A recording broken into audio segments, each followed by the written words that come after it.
Our story takes place in Brooklyn, Michigan, not Austin, where our heroes all possess many powers.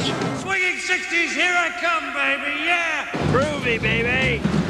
The Michigan 400 is back. Yeah, baby! Previously, a happy Dale Jarrett drove into the points lead. Shagadelic, baby. But Jeff Burton and a cast of thousands lurked behind. There's Bobby Labonte, last year's champ Mark Martin. Groovy, baby. Tony Stewart has proven he has power under his hood. The race will most likely be a funky, shagadelic, wide-open affair. This is a very sensitive subject. Sensitive indeed. We're talking prize money. $1 million. Yeah, baby, yeah! Yeah, baby! Well, the total purse is actually almost $2 million. Certainly enough to excite this gang. Nothing runs like a deer, baby. Groovy, baby. The Kmart Michigan 400, biggest adventure yet. Just ask Tony Stewart. Yeah, baby!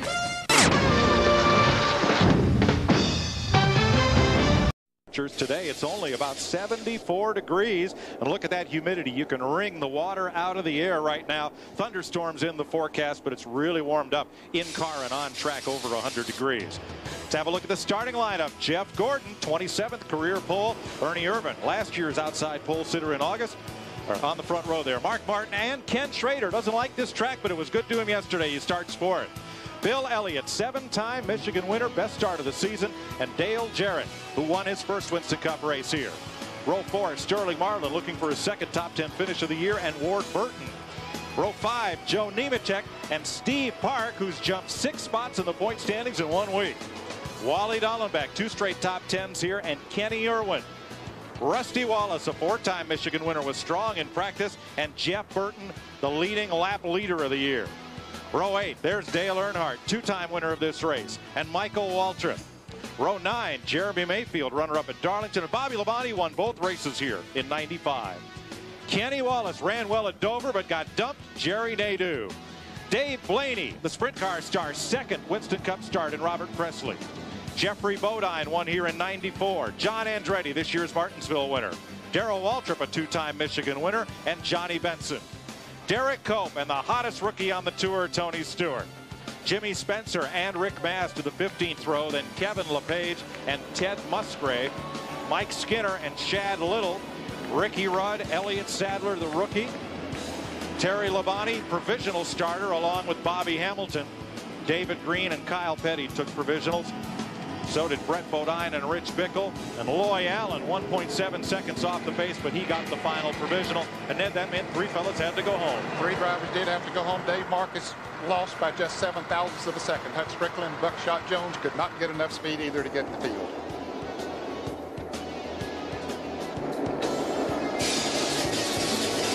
There are 43 cars starting this race. They'll go for 200 laps, 400 miles. Almost $2 million at stake, and the fuel window 45 to 55 laps. The race record was set back in 1996 by Rusty Wallace. Manufacturers breakdown today. There'll be 20 Fords in today's show, 14 Chevrolets, 9 Pontiacs. Ford lead to manufacturers championship run right now with 6 wins. Let's take a look at the track. It's 2-mile D-shaped oval, 18 degrees in the turns, 12 degrees on front stretch, and 5 degrees on the back straightaway. Watch turn 2. Let's quickly tour you through our in-car camera. It's Mark Martin, the Valvoline Eagle 1 camera in that Jack Roush Ford, starting 3rd. Dale Jarrett, the Ford Credit Ford Quality Care cam, going off 6th for Robert Yates. The Bud cam rides with Wally Dallenbach from the 11th starting position in his Hendrick Chevrolet. Kenny Irwin, the Texaco Haviland camera in that Robert Yates Ford, running 12th at the start. Jeff Burton, the NASCAR Rocks True Value X-Side camera. Robert Presley, the Jasper Engines and Transmissions cam. Tony Stewart will be the Home Depot camera, and we'll also have Kevin LePage, the TV Guide Star Car camera. For 400 miles, the green flag waves at Michigan. We're racing.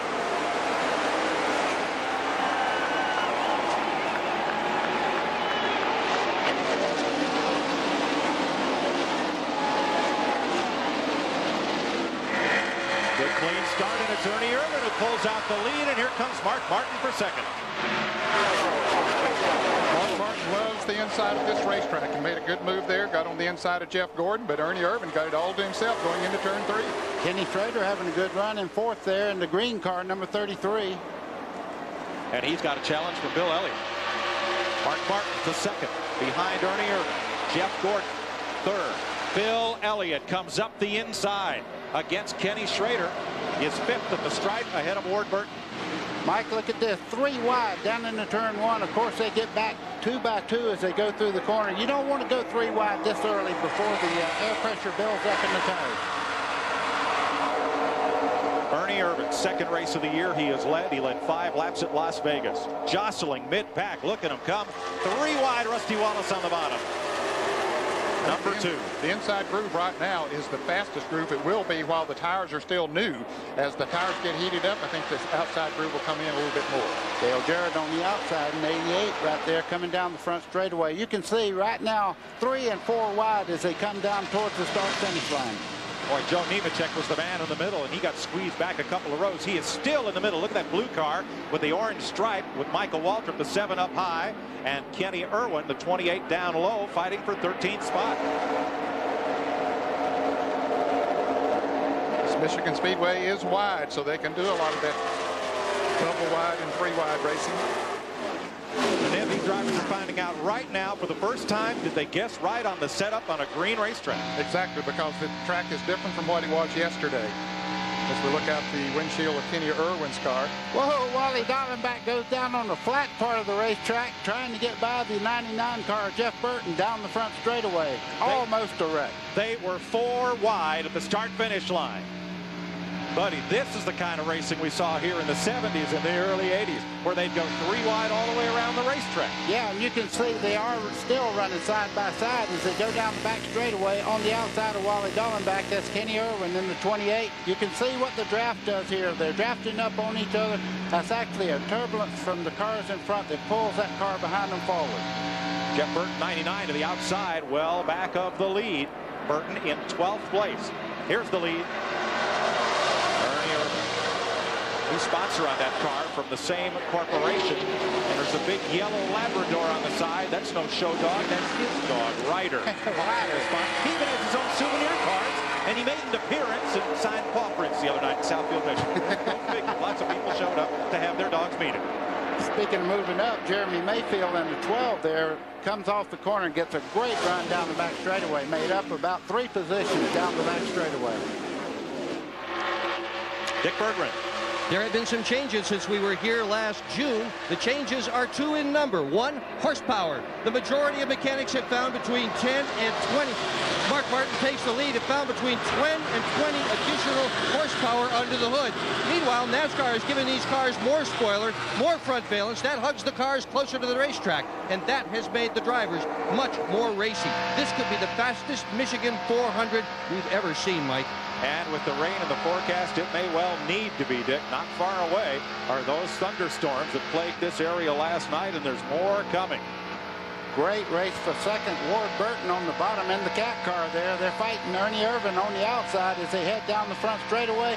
Mark Martin says, I like this view as he looks back. Continued battle further back. They are knotted up at 9th spot. That's the 2 of Rusty Wallace and the 40 of Sterling Marlin with a pack behind them. Still 2 and 3 wide.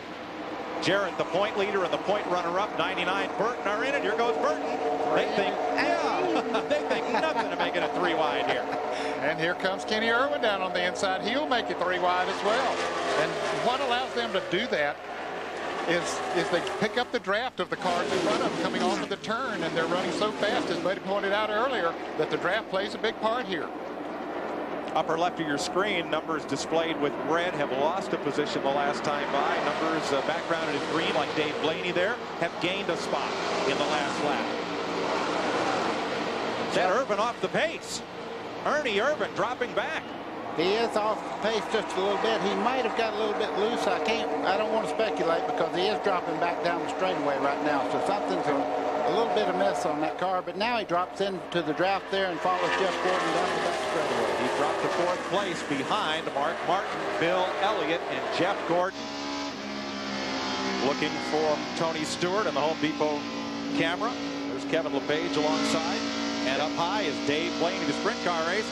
You might say he's up on the cushion. Yeah, and Johnny Benson in 26 there, he's looking him over also. If you slip one time here, you lose about 10 spots. This racing, as good as it is, it's only for 23rd spot.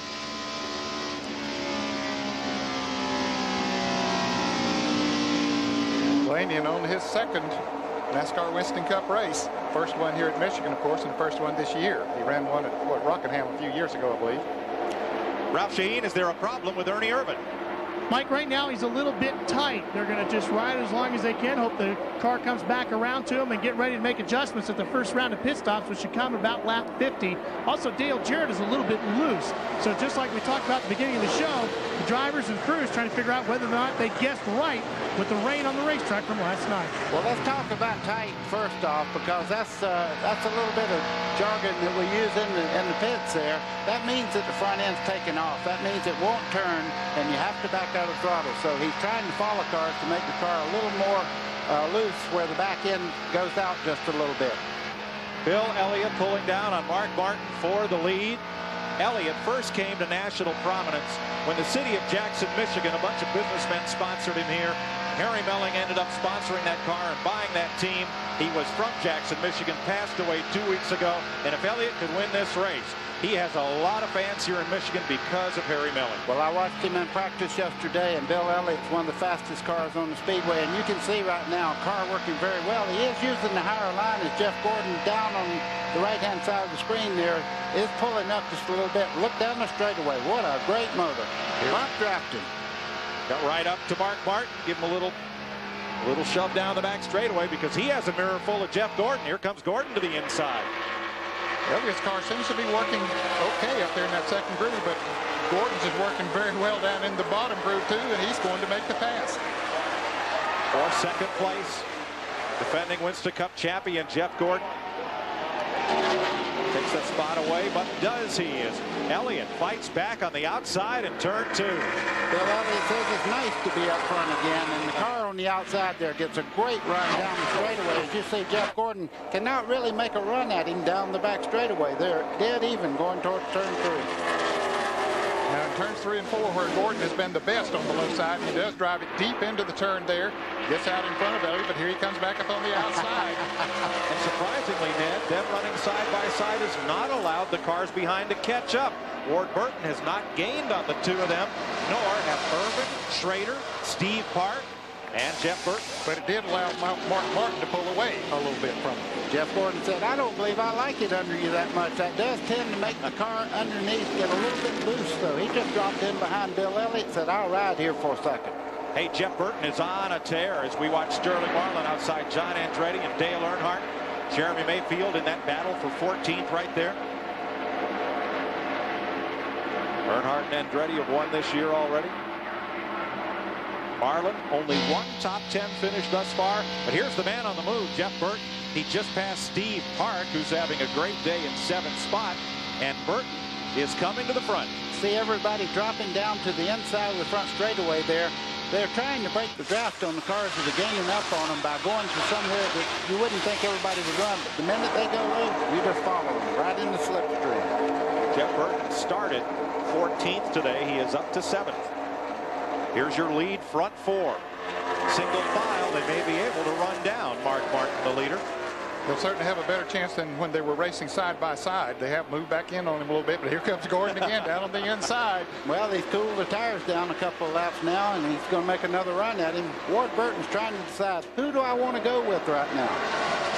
And just behind them, 99 to 33, Kenny Schrader fueling the charge from Jeff Burton, and 3 wide for second place. Ward Burton pops up there. What a move. He said, I'll make my own way around here. I don't need anybody to follow. Didn't somebody say NASCAR racing was getting boring? I don't think so. This is pretty wild. Dick Berggren.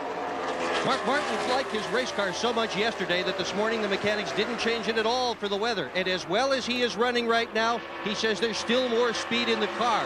Loose is fast at Michigan. Mark says you can loosen this one up a little bit more. Oh boy, hang on. Last year's winner. He's had a lot of success on this racetrack. And giving away one or two as well here. 15 of 200 laps. Mark Martin leading. Ward Burton, Bill Elliott, Jeff Gordon, and Ernie Irvan. Jeff Burton now up to 6th in front of Kenny Schrader, Steve Park, Kenny Irwin, and 10th is Bobby Labonte. A look from Kevin LePage, the TV guide, Star Car Cam from Roush Racing. And we'll be back after this.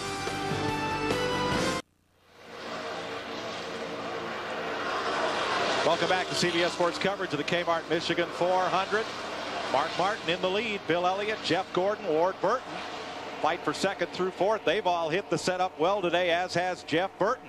But they've run down Mark Martin and moved in less than a car length now. Bill Elliott's looking over both sides there.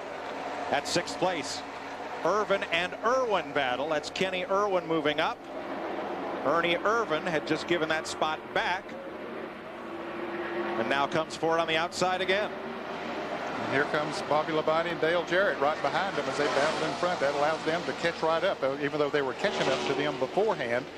Jarrett had dropped back to about 15th position. Reported his car was very loose there at the beginning, but now he's coming back towards the front. As we look back for Mark Martin, that is Bill Elliott. Taking a look on the inside down the back straightaway, thought better of it. He said, I'll just ride along with Mark Martin as they go down into turn 3. Bill's a little bit slower through the corner than Mark, but he has a great motor down the straightaway.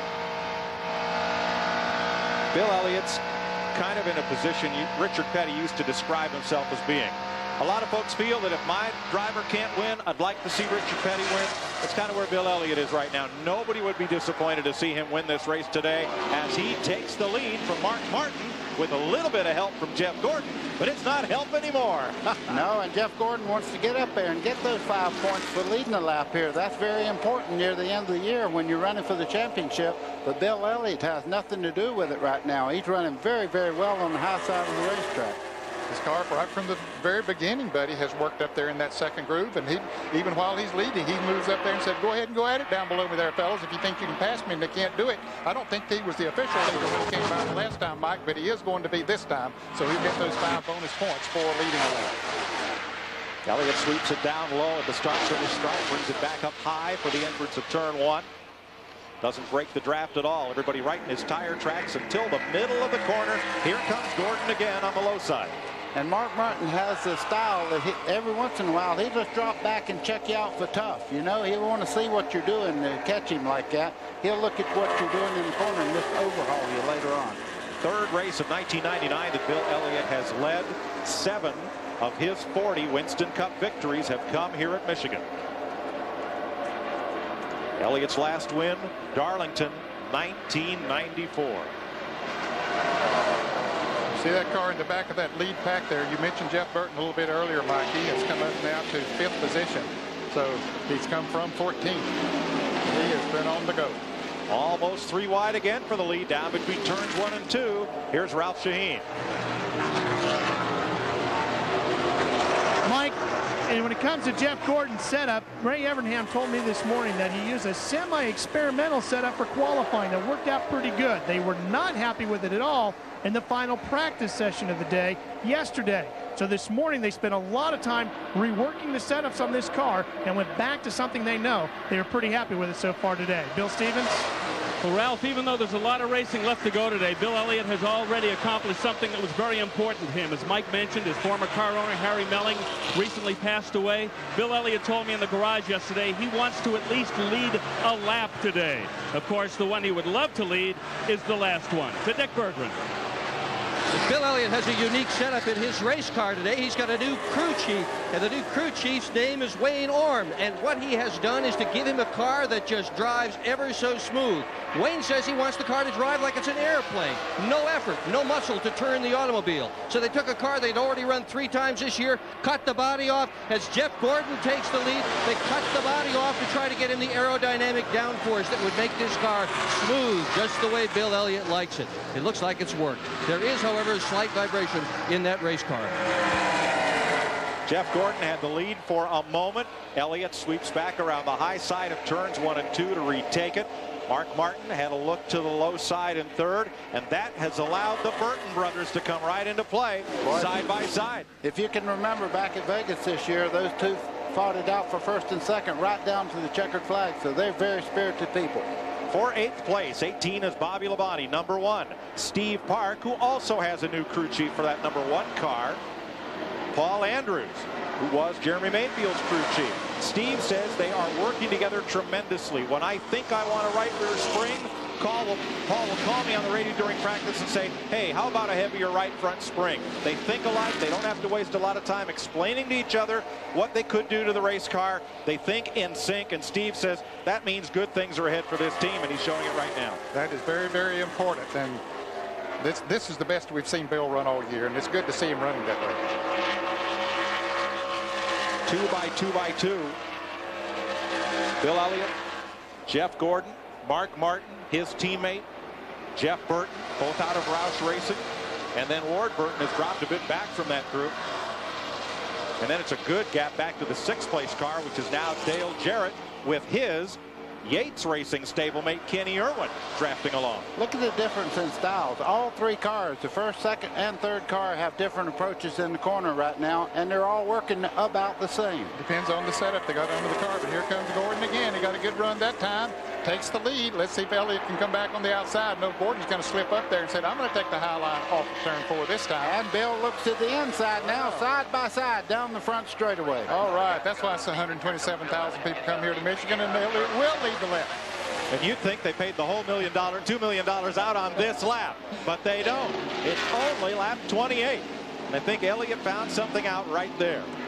That he could get back to the inside. Absolutely. He'd been working that outside groove all the time. He got him a run there, and he said, hey, this thing will work down the inside, but there Gordon is out front again. Looking at Mark Martin, look at Jeff Burton just go by. Now, Mark Martin rolled out the throttle there. They're teammates. He let him take 3rd spot right there. He said, let's see what you have to, and go up there and get him if you can. And it brought Ward Burton right to him, Bill Davis's Pontiac. So now 5 cars. Now we can catch our breath in single file. I don't think that's the first time. Oh, no, they're not. Here comes Ward Burton for 4th place. As we look ahead from Jeff Burton. Ward Burton side by side with Mark Martin, not going to get the spot. Single file again. Looking at the 2 leaders from 3rd place, Jeff Burton. Well, Bill Elliott's running right in the tire tracks of our leader, Jeff Gordon. But the 3rd place car here of Jeff Burton, he takes an entirely different line through the corner. He'll drop right to the white line on the bottom here. 4th place battle right here. Mark Martin in the Jack Roush Ford, number 6, and Ward Burton in the Pontiac 22. 2 Pontiacs in the top 10 thus far in the race. 29 of 200 laps complete. Jeff Gordon's crew watching and waiting. They will come to attention when the caution flag flies or somewhere around lap 50 for that first pit stop.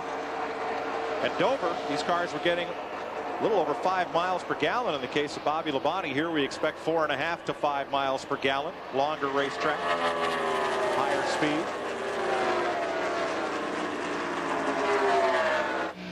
How fast are they going, and what are they turning? We're on board with Kenny Irwin and our Circuit City telemetry.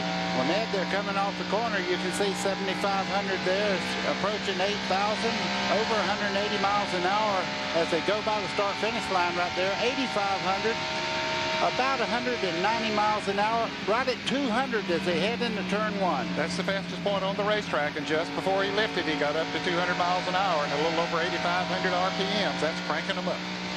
Cranking them up, buddy. 8,500 RPM. Wasn't too long ago. You know, you'd have a grenade at about 8,500. Yeah, RPM. that was gear change time if right. we ever turned that much. Side by side, 4th place. Mark Martin, number 6, Ward Burton, and here's Dale Jarrett, the point leader, right with them. From Dale Jarrett's number 88, the Ford Credit Cam. Be nice to just ride down the front straightaway and listen as he rolls out of the throttle, getting into turn 1. That's what he does, but he just sort of roll out. He's going to look high. Mark Martin, he loves the inside of this racetrack. He don't go many other places other than right down on the bottom of the track. It might cost him here this time as Jarrett's got a run up on the outside. And he's going to pull past Mark Martin. So Dale Jarrett moves up into the top 5. It's Gordon, Elliott, and the Burton brothers at Michigan.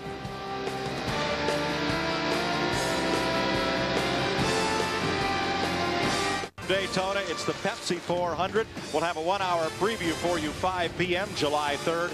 And then Saturday night at 8 o'clock, the fireworks will be on the Speedway. See it live here on CBS Sports. Coming up next on the CBS Sports Spectacular, Doug Flutie, Tommy Moe, Warren Sapp, Wayne Corbett, and many more battle to be the best in the Snapple Superstars. Then Marion Jones heads up the competition, long jumping in front of her hometown crowd in Raleigh at the Pontiac Grand Prix Invitational Track and Field Meet. That's coming up next. Tony Stewart's crew looking on as he has come from 28th starting position to 17th in these first 37 laps. It's his 14th career start. He has made a good advance towards the front, Mike, but he's 16.5 seconds behind the leader. Last rookie to win on this tour, Davey Allison, who did it in his 14th career Winston Cup start. And the fellow who won his 14th start, A.J. Foyt.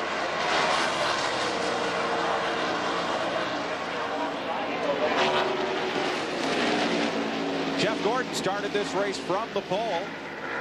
That's where he runs ahead of Bill Elliott right now. Elliott, Jeff Burton has stormed through the field. Started 14th. He's running 3rd. Mark Martin in 4th. Ward Burton in 5th. Rather, Dale Jarrett in 4th. Ward Burton in 5th. Mark Martin in 6th. Kenny Irwin, Bobby Labonte, Steve Park, and Rusty Wallace. There's Kenny Schrader in 11th. The green car. The yellow car is outside pole sitter Ernie Irvin, number 36. He's running in 12th. There's a couple of young fellas having a strong day. Bobby Labonte, who won last week at Dover, and Steve Park. You can bet some of these guys are looking for a caution or maybe just getting in there and making some adjustments on these cars. As Kenny or several cars have said, they're very loose out there. Other cars are saying they're pushing. First pit stop, that's when you make all the adjustments on your car. 29th place, Dave Blaney in his 2nd Winston Cup start. He drives for Bill Davis on the Busch Series, number 93. Battling along with 98 Rick Mast with new colors. Lots of colors on that 98 this week. Joe Nemechek in it. This group is about 25 seconds behind the leader, and the leader's running about 41 seconds around this racetrack, so they're over a half a lap behind, but they're having a great race back there. Side by side still, though. Jeff Burton made about 50 attempts to get by Bill Elliott. Cannot get it done. Bill lets him get all the way by him, getting in the corner, and then he powers right back up beside him. This time it looks like Jeff Burton has made the pass. And Dale Jarrett's closed up on that group for 2nd and 3rd. Jarrett in 4th, Ward Burton 5th. Mark Martin, Irwin Park, Bobby Labonte, and Rusty Wallace. Look how hard they're racing for 30th place. There's Dave Blaney down on the inside. A little smoke out of the back of that car. I think he's having trouble, Ned. I noticed he's way off the pace down the straightaway. So Dave Blaney, right at the moment, not running like he'd like to be. There's Derek Cope in the 30 that he's racing with. Derek's had a tough year this year, trying to get things back on track. They have some new personnel in that organization. As we take a look at Dave Blaney there. His only Winston Cup start came for Stan Hover many years ago. But now he's with the Davis organization, hopes to move up to Winston Cup full-time next season. Kyle Petty, who took a provisional spot right behind them. Jimmy Spencer there in the red and white car just behind this group. That's 31st spot on back. Let's go to Bill Stevens. Just talked to Greg Zipadelli, the crew chief for Tony Stewart. He's got a problem with visibility. A car ahead, they think it might be the 7, is losing some fluid. They think it's oil. So Greg said, stay back. Don't do anything right now. When things dry out, you can begin to move up. I know Michael Walker hopes it's not him having a problem right now. That's the 7 car. But they look on the windshield, and you see oil that really gets your attention. There's your lead battle. On the left of your screen is Gordon. Next is Burton, and side by side for 3rd, Jarrett coming up on Bill Elliott. Well, Dale Jarrett's the fastest car on the racetrack. I'll say it. Ned won't right now, but I will tell you the 88 car is mowing him down right now. He closed in from about 300 yards back on the front 3. I'll give you a little bit of a clue, buddy. About 15 laps ago, he was 4 seconds behind, and now he's right there with them. So he is running good. Outside the top 10, Kenny Schrader 11th, Ernie Irvin, Dale Earnhardt, John Andretti, Jeremy Mayfield 15th, Jerry Nadeau, Tony Stewart, Terry Labonte, Kevin LePage, and Wally Dallenbach are the top 20. Here's Dick Berggren.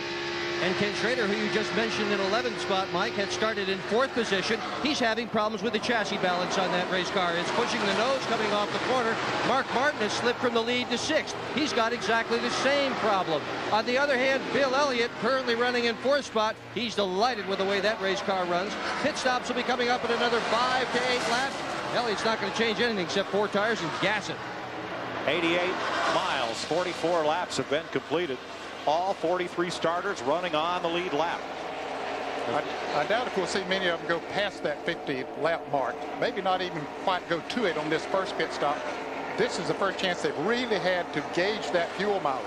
Certainly they checked it out yesterday in practice, but it could be a little bit different today because the air temperature is different. Pit board is out for Ken Schrader. They're up on the wall having a look at car 33 as he comes by. Of course, they communicate by radio, but they were in position ready to jump over the wall. There's something you hardly ever see. Mark Martin going backwards in the field like he is right now. He has a handling problem of some kind, and until he makes his pit stop, he's just taking it easy not to make a mistake. He's back in the clutches of Kenny Irwin and Steve Park, the 28 and the 1, 2 drivers who were expected to battle for that rookie championship last year until Park had a bad crash at Atlanta. Looking back at them from the Eagle 1 camera on Mark Martin's car. Kenny Irwin's car looks like it's handling pretty good down the straightaway to me. It normally does. That Robert Gates engine. David Green is the first to pit as we have a battle for the lead. Jeff Burton runs down on the inside of Jeff Gordon. Jarrett coming down. He wants that 5 points for leading also. He's made it 3 wide down in turn 1. He didn't lead that lap, but he may lead the next one. Burton wisely squeezes out of the middle of that sandwich, and now it'll be Ford against Chevy off turn 2. Gordon up on the outside. He'll have a run. He should be able to pull ahead down the back straight as they normally do. Jeff Burton drops back as Jeremy Mayfield comes into the pits. David Green comes into the pits. Ricky Rudd is coming in. Rick Mast and Johnny Benson all making pit stops. Ned, I don't believe he wants him to get the 5 points right now. They're going at it. Gordon's trying everything he can to keep him from it. Let's see if he does. Since he come to the line, he'd like to get it before they make the pit stop, but he didn't that time. Gordon does. Check that out. Was Robert Presley, not Benson, making a stop here on the 47th lap. For the lead, Jeff Gordon Chevrolet, the defending Winston Cup champion, against the man who is poised to win it, the point leader, Dale Jarrett, side by side for the front spot. Rusty Wallace is in. Rick Mast goes out. Elliott Sadler, the rookie in the Wood Brothers Ford, in for a stop. Winningest car owners at Michigan, the Wood Brothers. Now Jarrett's got the run coming off the turn. He might be able to lead this lap. He does. Dave Blaney on pit road. All of these are green flag pit stops. The cars that are stopping will cycle a lap down to the leaders and will make it back up when those leaders stop. Most of them will. Yes, and they're on their 49th lap, so they'll be coming in here very, very quickly. One thing you don't want to do is run out of gas on this racetrack. If you ran out coming off of turn 4 after you pass pit road, you're history. Well, the biggest thing is how fast you get around the 2-mile area here. If you get a lap down, you're really behind here. There's Ryder on the side of Ernie Irvin's car. Really is his dog. Yeah. Ralph Sheen. Mike, they're going to make an adjustment to the back of the car on the 36 of Ernie Irvin. They take on all 4 tires on this car. Make the chassis adjustment to the right side, complete the fuel up, and he will be back underway. Michael Waltrip is in. Kenny Wallace and Jeff Burton, the first of the leaders, makes a stop. His brother Ward is in with him. Derek Cope, Dale Earnhardt, and Kenny Schrader. Bill Stevens. Jeff Burton into the pits. He just told his crew chief, Frank started, the car's getting tighter. They're adjusting with air pressure, 1 pound out of each tire on the right side. The crew chief doing double duty. That's Frank, the front tire changer, attacking the left front. 12,000 RPMs in those impact guns, chewing those lug nuts off. 4 tires on the car. Fuel is in, and he's out of the way. Loy Allen has stopped. Jeffrey Bodine in and out. The leader, Dale Jarrett, and Bill Elliott coming into pit. Jeff Gordon did not. Ted Musgrave, Darrell Waltrip, and you're right with Dale down here, about 15 away. 55 miles an hour. On down here, about 28. 4 tires. Ralph Sheen. Wheel straight, put on the brake. The 88 comes in. Mike makes his stop. They go to the right side of the car. They'll work on that side and get ready to switch around to the other side to take on all 4 tires. Crew comes around to the other side. No chassis adjustments here. Everybody's been talking about making air pressure adjustments mostly. They finish off the work on the 88. Ray Evernham and told Jeff Gordon, when the 88 comes in, you stay out for one more lap. So the Jeff Gordon should be coming down any time now. Dick Bergman. Bill Elliott has come and gone with 4 tires. Mark Martin has also come and gone with not just 4 tires, but a big adjustment in the back of that race car to try to make it handle better. To Ralph. Dick, here comes the 24, Jeff Gordon down pit road. He's ready, eyeing his pit box.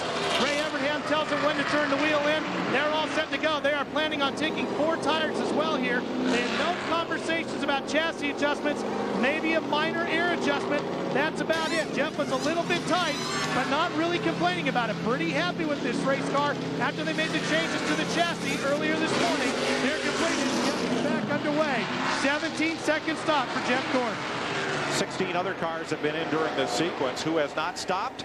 Mr. Gas Mileage himself, Bobby Labonte, last week's winner at Dover by staying out longer. He is yet to make his pit stop.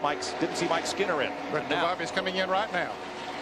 So this would be 52 laps for Bobby Labonte. And Ralph Sheen's there. Ralph? Mike, the 18 of Bobby Labonte making his way down pit road right now. Getting ready to come to a stop. They're going to make a track bar adjustment they'd initially talked about doing with this car. They stick the wrench in to do that, and they should be able to make that quick adjustment. And they are also talking about going 1 pound up on the rear tires.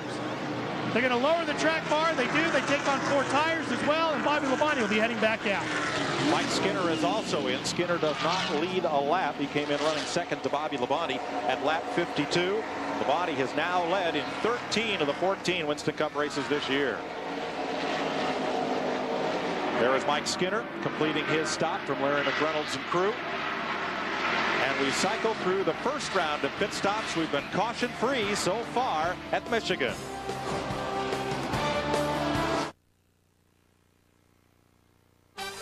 This CBS Sports Race Summary is sponsored by Brewery Fresh Budweiser, official beer of NASCAR. Hey, race fans, this Bud's for you. And our race summary after 52 laps, 7 different leaders. Lead changes, they total 12 so far. And it's a record-shattering 174.6 miles an hour. Rusty Wallace holds the record at 166. 127,000 fans here in the grandstand, another 40 in the infield, enjoying one of the best Michigan 400s in history thus far. But there's a long way to go. Let's go back to the booth and Mike Joy. Thanks, Ken. There's the pit stop summary. Bobby Labonte was leading, came back out in 15th position. Some of those other drivers got fresher tires before he finally stopped at lap 52, but he spent 42.1 seconds on the pit lane. Dale Jarrett 41.9. Rusty Wallace was the big gainer in that round of pit stops. Came into the pits in 9th place and came out in 6th. Picked up 3 spots with a good quick pit stop. Good quick pit stop, and the fact that he stopped about 4 or 5 laps quicker than the other leaders, that gave him some time back out on the racetrack with new tires on, which will let you run 3/4 to a second a lap faster. But the one thing that could do is get him out of sequence as far as if it does come down to gas mileage. He's already in the deficit already as far as stretching fuel. Yeah, he won't be able to make it on 3 pit stops, where those that went the full 50 laps would be able to. Wallace stopped at lap 47. Now Dale Jarrett finds himself in a lot of race traffic. He just overlapped number 98, Rick Mast. Joe Nemechek, Dave Blaney's a lap down. So is Kyle Petty, David Green, Darrell Waltrip, Mike Skinner, Derek Cope, Rich Bickle, Ricky Rudd, Chad Little, Brett Bodine, Bobby Hamilton, Elliott Sadler, and Loy Allen. You see on our scoring in the upper left are all 1 lap down. So the lead lap cars now are scattered well through the field. Ken Schrader just made a move around Jeremy Mayfield. Dale Earnhardt running along with that group as they turn in. There goes the Sitco car. That is the car of Elliott Sadler, exactly. They changed the color on it. They changed it to blue. Sell more little cars. No, it's for sponsored promotion, but it makes it a little hard to spot from the orange that we're used to. There's Jeff Burton in the car number 99. He is in the 5th position. Bill Elliott is in 4th position. They're running, Elliott is being shown almost 5 seconds behind Burton, just a little over 5 seconds behind the leader, Dale Jarrett. Darrell Waltrip there in the 66, already a lap down. Running very well, though. Let me tell you, being a lap down to this group right now is nothing to be ashamed of, because the front group, they're just flying around this racetrack. And Darrell also has a new crew chief, Felipe Lopez, which left the #1 team, Steve Hart, now working with Darrell. And they had some really fast practice runs this weekend. See Mike Skinner there in the 31 car. Skinner's car appeared to come out of the pits without a lot of steam, and I don't know if what may have happened. Maybe it got over revved somewhere in the pit exchange or something. But Skinner has just not been quite as quick as he was earlier before pit stop. No, he's being shown a lap down in 34th position right now. I know he came here expecting to run very, very good. Let's go to the pits and Dick Burton. Well, a lot of people thought Mark Martin was going to be incredibly strong today. After all, 18 of his last 19 starts here at Michigan have been a top 10, and he's got 2 wins in his last 3 starts. But he is having chassis problems today. After taking on the last set of tires, he said the car was super loose. A couple laps later, he called his pit and said, loose in, try it out. They just can't get it right.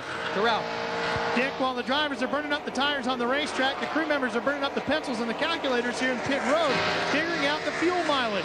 Just listened in to Todd Parrott talking with Dale Jarrett. They're leading the race, and they are really pleased with their fuel mileage. Even better fuel mileage than they thought they had yesterday. They think they are nice and smooth on the throttle. They can stay there. They might be able to pull this thing off with fuel mileage as well. Bill Stevens? Ward Burton in the number 22, very happy after that pit stop. They seem to have corrected the problem in the handling in the back of the car that was making it very loose. And by the way, Ward very motivated to do well today. On the side of that car is the name Kevin Hatcher. That's the 18-year-old son of one of the Burton's best friends back in Virginia. That young man recently died in a traffic accident. Ward has dedicated this race to the Hatcher family this weekend. Here's a look at Dale Jarrett in the middle of Jimmy Spencer and the 75 of Ted Musgrave. That's a pretty good. We all stepped back just a little bit here in the booth when he pulled that move. Yeah, Jeffrey Bodine, he just got passed by. Right now, Dale Jarrett can go anywhere he wants to as he drops to the bottom there and puts Robert Presley a lap down. So that will leave us 24 cars on the lead lap here at Michigan. Our Jasper engines and transmissions cam on board with Robert Presley, looking ahead at leader Dale Jarrett. And Jeff Gordon is beginning to gain a little bit on Jarrett. He was about 2.65 seconds behind. He's now 0.238 seconds, so he's picked up a little bit. I don't know if that's come through that traffic had anything to do with it or not, but we'll monitor it here for a few laps. But since they made their pit stops, he has been hanging right in there. David Green, the white and green car, drops to the low side. Joe Nemechek battling. Ward Burton in the 22 there. That's your third place car. Now just behind him, Bill Elliott. Excuse me, Mike. Nemechek's 42 is 1 lap down. 22 Burton and 94 Elliott are on the lead lap, and now Burton makes the pass. Ward Burton having a great run here today, sitting there in 3rd place. Bill Elliott in 4th. See, you pull up behind Nemechek and get a draft, and here comes Jeff Burton. Yeah, right on the bottom. Right on the white line there. Bill Elliott running a much higher line there. Give it to Jeff as he starts off the corner. And Elliott just proved there. You just can't wait for an opportunity. He would have liked to wait for Burton to complete the pass and then go underneath, but he couldn't wait and lose that time, so he had to make it 3 wide and go for the middle. Yeah, if he had backed off, he'd have lost a second or more. And he would have lost Burton's draft. Exactly. In 1973, this race went caution-free. Only time it's happened if John Andretti battles Dale Earnhardt for 14th place. And the winner of that race is the man who's won more races here than anybody else. Oh, yeah, Bill Elliott. No question about it. He's the winningest active driver here. Active driver. But that day, David Pearson. The winner, caution-free here at Michigan. Yeah, I chased him a few times myself right here. Yes, everybody did that raced against me.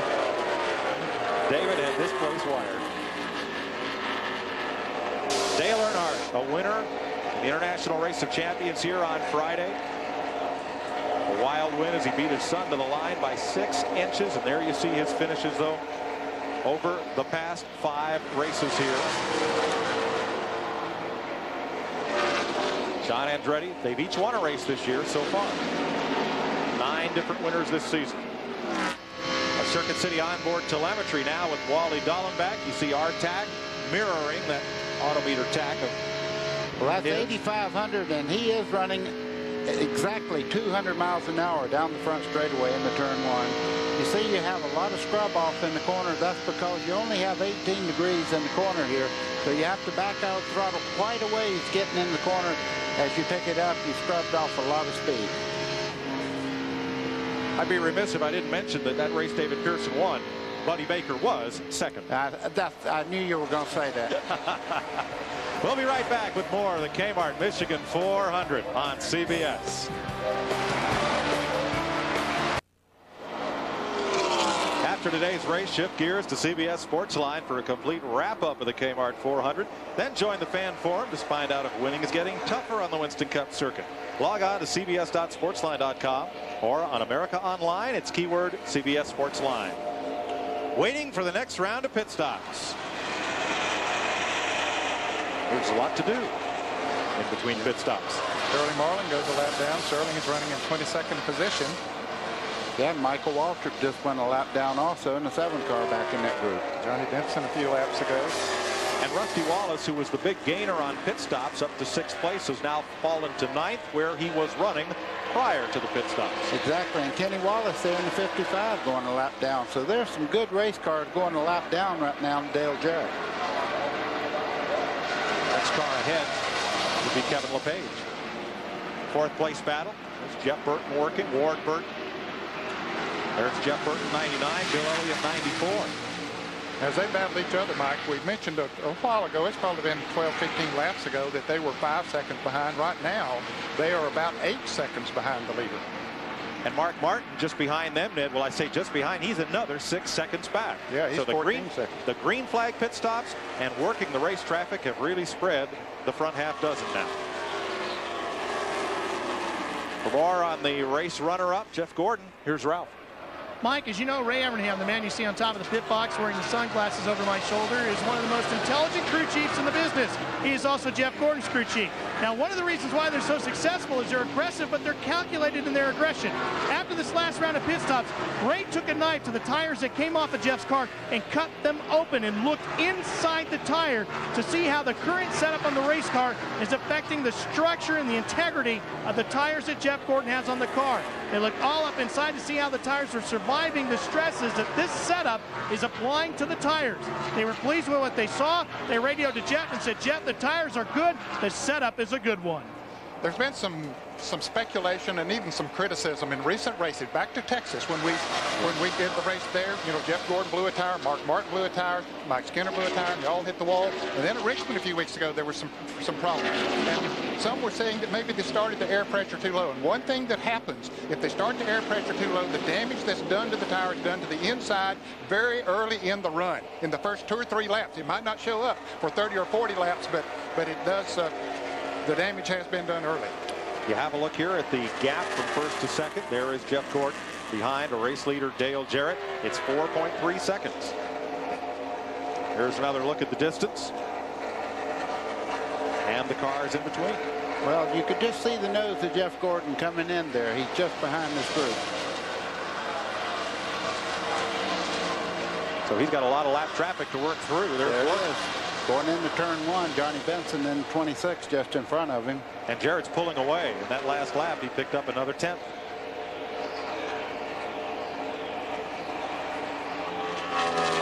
For an update on the Burton brothers running 3rd and 4th, Dick Berggren. And Ward Burton is the Burton brother that is running in 3rd spot right now. He's got a good race car here. This is the same car he had to win the pole for this same event last year. It led 6 laps in that race. Those are the only laps he has ever led here.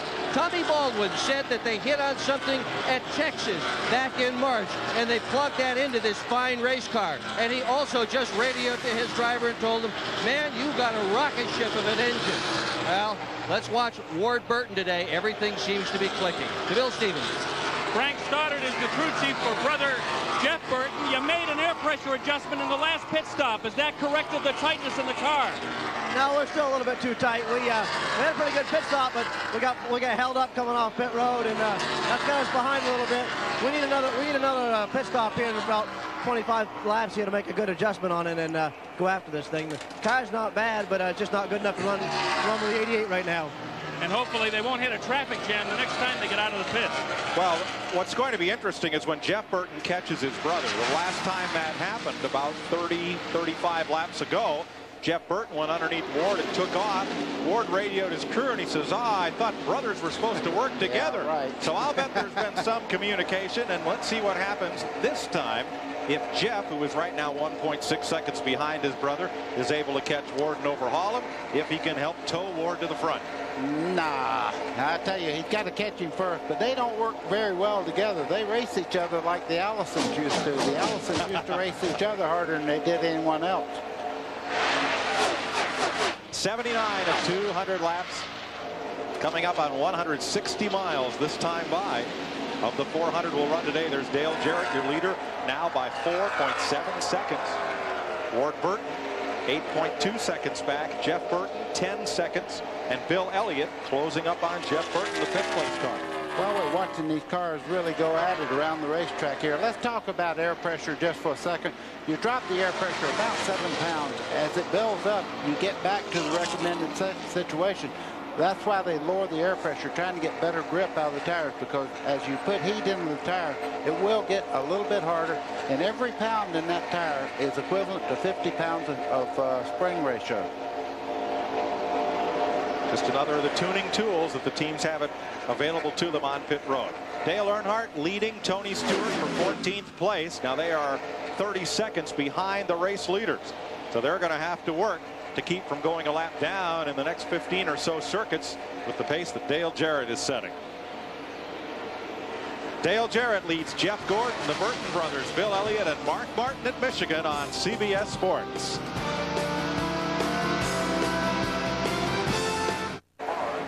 Welcome back to the Kmart Michigan 400. Mike Joy with Ned Jarrett and Buddy Baker. 85 laps, 170 of the 400 miles are complete. Dale Jarrett leads Jeff Gordon, the point leader, ahead of the defending champion, and Ward Burton's Pontiac in third. Jeff Burton has not been able to gain any ground on his brother. He is fourth. Bill Elliott's fifth. Mark Martin, Bobby Labonte, Steve Park, Rusty Wallace, and Ken Schrader are the top 10. And now only 17 cars on the lead lap. We have been caution free, and look at the lead Dale Jarrett has built up. Boy, that's tough when you're running second and you feel like you're doing a pretty good job, and all you do is see that guy going away leading the race. That's tough on you. Good on a dad. But next Sunday's Father's Day. Yeah, it's not Father's Day yet. 6.2 seconds now, first to second. 9 seconds first to third. Jeff Burton 11.4 seconds off the lead. Terry Labonte has gone a lap down. He took a provisional starting spot here. Wally Dallenbach, Sterling Marlin, Johnny Benson. Well, Terry Labonte, you mentioned him, Mike. He started back in 37th position with that provisional, but he's running in 18th place, so he's made a lot of progress. Yes. Well, last 5 races for Dale Jarrett include a win at Richmond. Let's go to Ralph Shaheen. Mike, Todd Parrott is the crew chief for Dale Jarrett. He climbs down off the box. Todd, you got a pretty good run on that first round of pit stops. Are you pleased with the gas mileage? Yeah, the gas mileage seems to be good right now. The car seems to be good. Starting to get a little bit tight up off the corner, but all in all, started the race, I was kind of concerned. Went back to about 11th or 12th. The car got real loose on him, but I guess this is what you got to be here to be fast, you know, so the car doesn't get tight at the end of a long run. So right now, everything seems to be going good, but still got a long way to go. All right, good luck to you, Todd. Dick Berggren. Bill Elliott is having a terrific run today, currently in the 5th position. His brother Ernie builds the engines. He is looking on. How is it this thing is running so well today, Ernie? Well, we've made a lot of changes this year, Dick. You know, we feel like they were positive changes, and it's just taken a while to initiate them. And looks like we're getting positive results from it. He sure is, and right now, although he's in 5th spot, he says there's more speed in that car. He's going to try to change his line a little bit. He says the car runs better when it's leading, so he's going to try to pass some cars. Bill Elliott said earlier this week, back in the mid-'80s, in '85 when he won all those races, he had to be Jeff Gordon and Ray Evernham combined. He was the crew chief and the driver, but as the sport grew and the more demands are put on a driver's time, you just can't fill both those roles. And the sport has changed. The Elliott team has done a good job of adapting. Things are quite different than they were in 1985. He used to drive for Harry Melling, who owns that number 9 car. Jerry Nadeau is the driver this year. Harry Melling passed away from a heart attack just a couple of weeks ago, and that car was blue. It's been repainted in Melling red. Benny Parsons tipped Harry Melling to Bill Elliott, and there is the legend on the back of the number 9 today. Harry will miss you, from that team. It was Parsons who suggested Melling sponsor a young Georgia boy named Bill Elliott. Bill and Ernie went up to meet with him, and Bill said he hardly did any of the talking. And the money they got to run 12 races in 1986, about what Bill Elliott gets for 2-hour autograph sessions today. But they did well enough that Melling, who was trying to promote his own line of oil pumps and gears, ended up falling in love with the Elliots and with racing. Bought Bill Elliott's father's part of the team and helped lead them to all those wins in a Winston Cup championship. Yeah, talking about Harry Melling, he was on the side of a race car for 34 wins, so he had a good career with the ownership of cars. And the Winston Cup, 1988 with Elliott. Best battle on the racetrack right now is Jeremy Mayfield chasing Kenny Schrader for 10th. And right behind them is Ernie Irvin in 11th, the outside pole sitter in that yellow Pontiac. 11th, 10th, 11th, and 12th. They're running about 32 seconds behind the leader, and they're running good. Yeah, John Andretti in the 43 there with the Petty car. And Tony Stewart. Dale Earnhardt behind them. Tony Stewart has a right front corner that's beat up on that car. It happened about lap 12 or 15, right along in that area there. You can see the right front corner of that car is not as aerodynamic as you'd like it. It's pushed back towards the right front wheel. So 91 laps are complete. We're coming up on halfway. Dale Jarrett has a 7-second lead. CBS Sports coverage continues after this message and a word from your local station.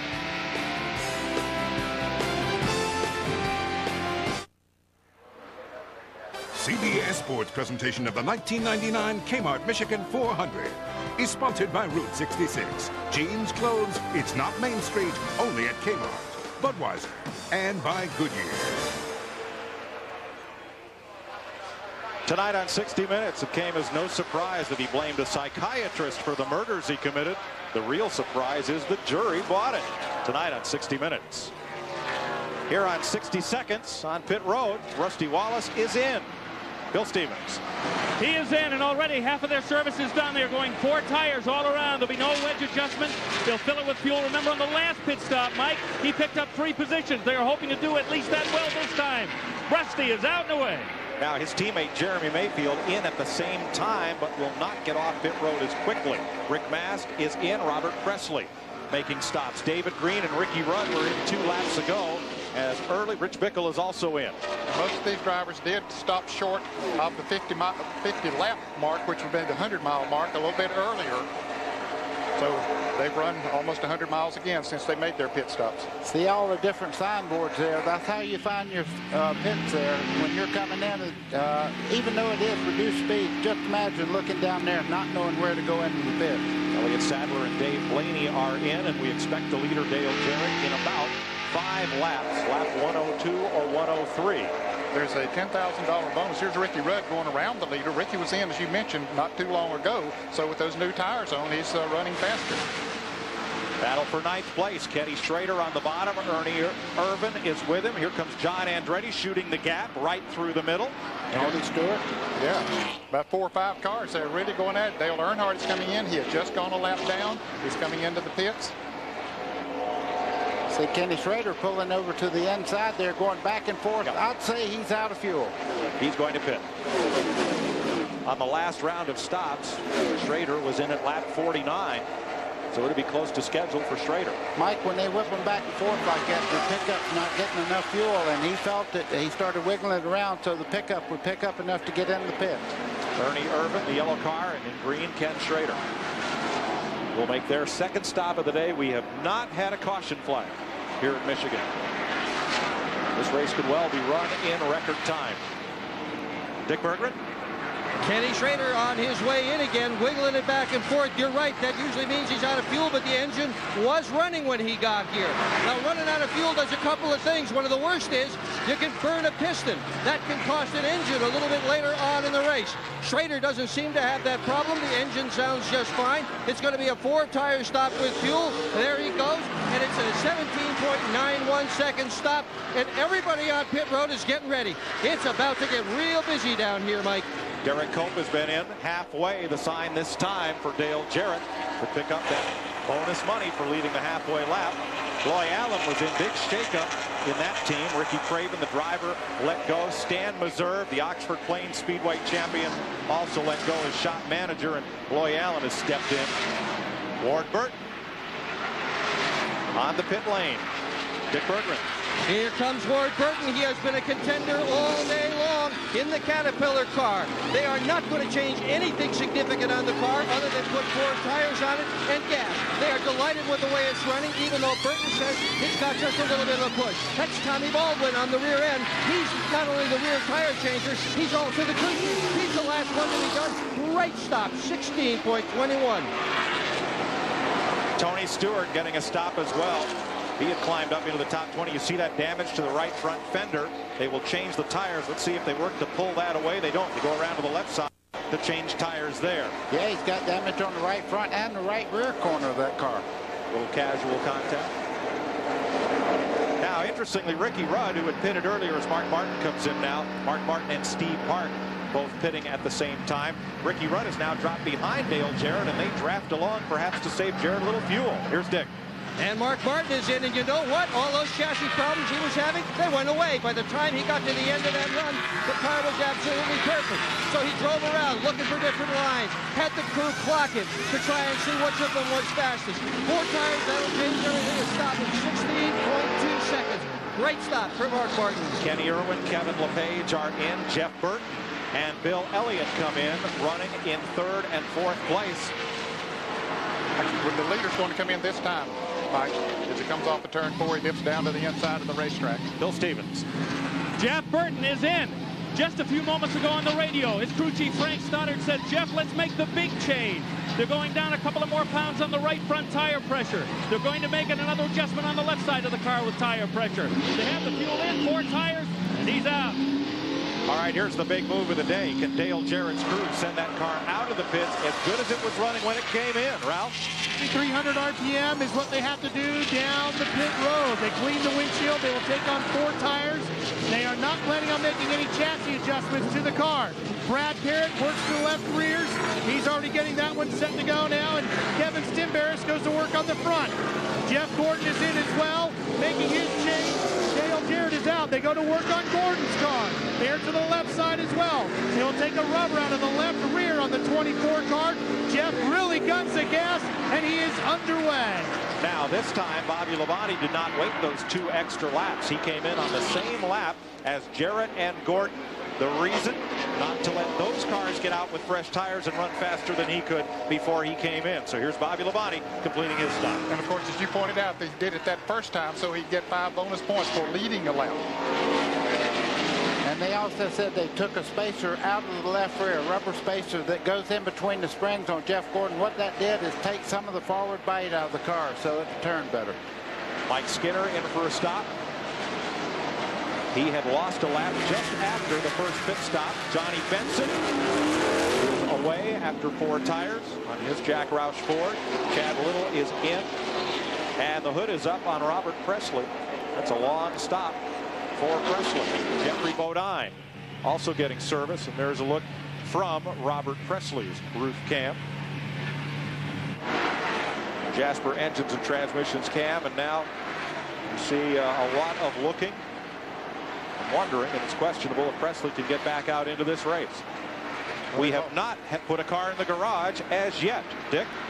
Well, the 77 of Robert Presley is getting a drink of water. They are pressurizing some water into that automobile, obviously having a bit of an overheating problem. In fact, there's water behind the car where the overflow has put it on pit road. Presley overheating today at the Kmart 400 in Michigan. So pit stops have cycled through for the 2nd time, and we have not yet had a caution flag in the Kmart Michigan 400. Dale Jarrett, the leader.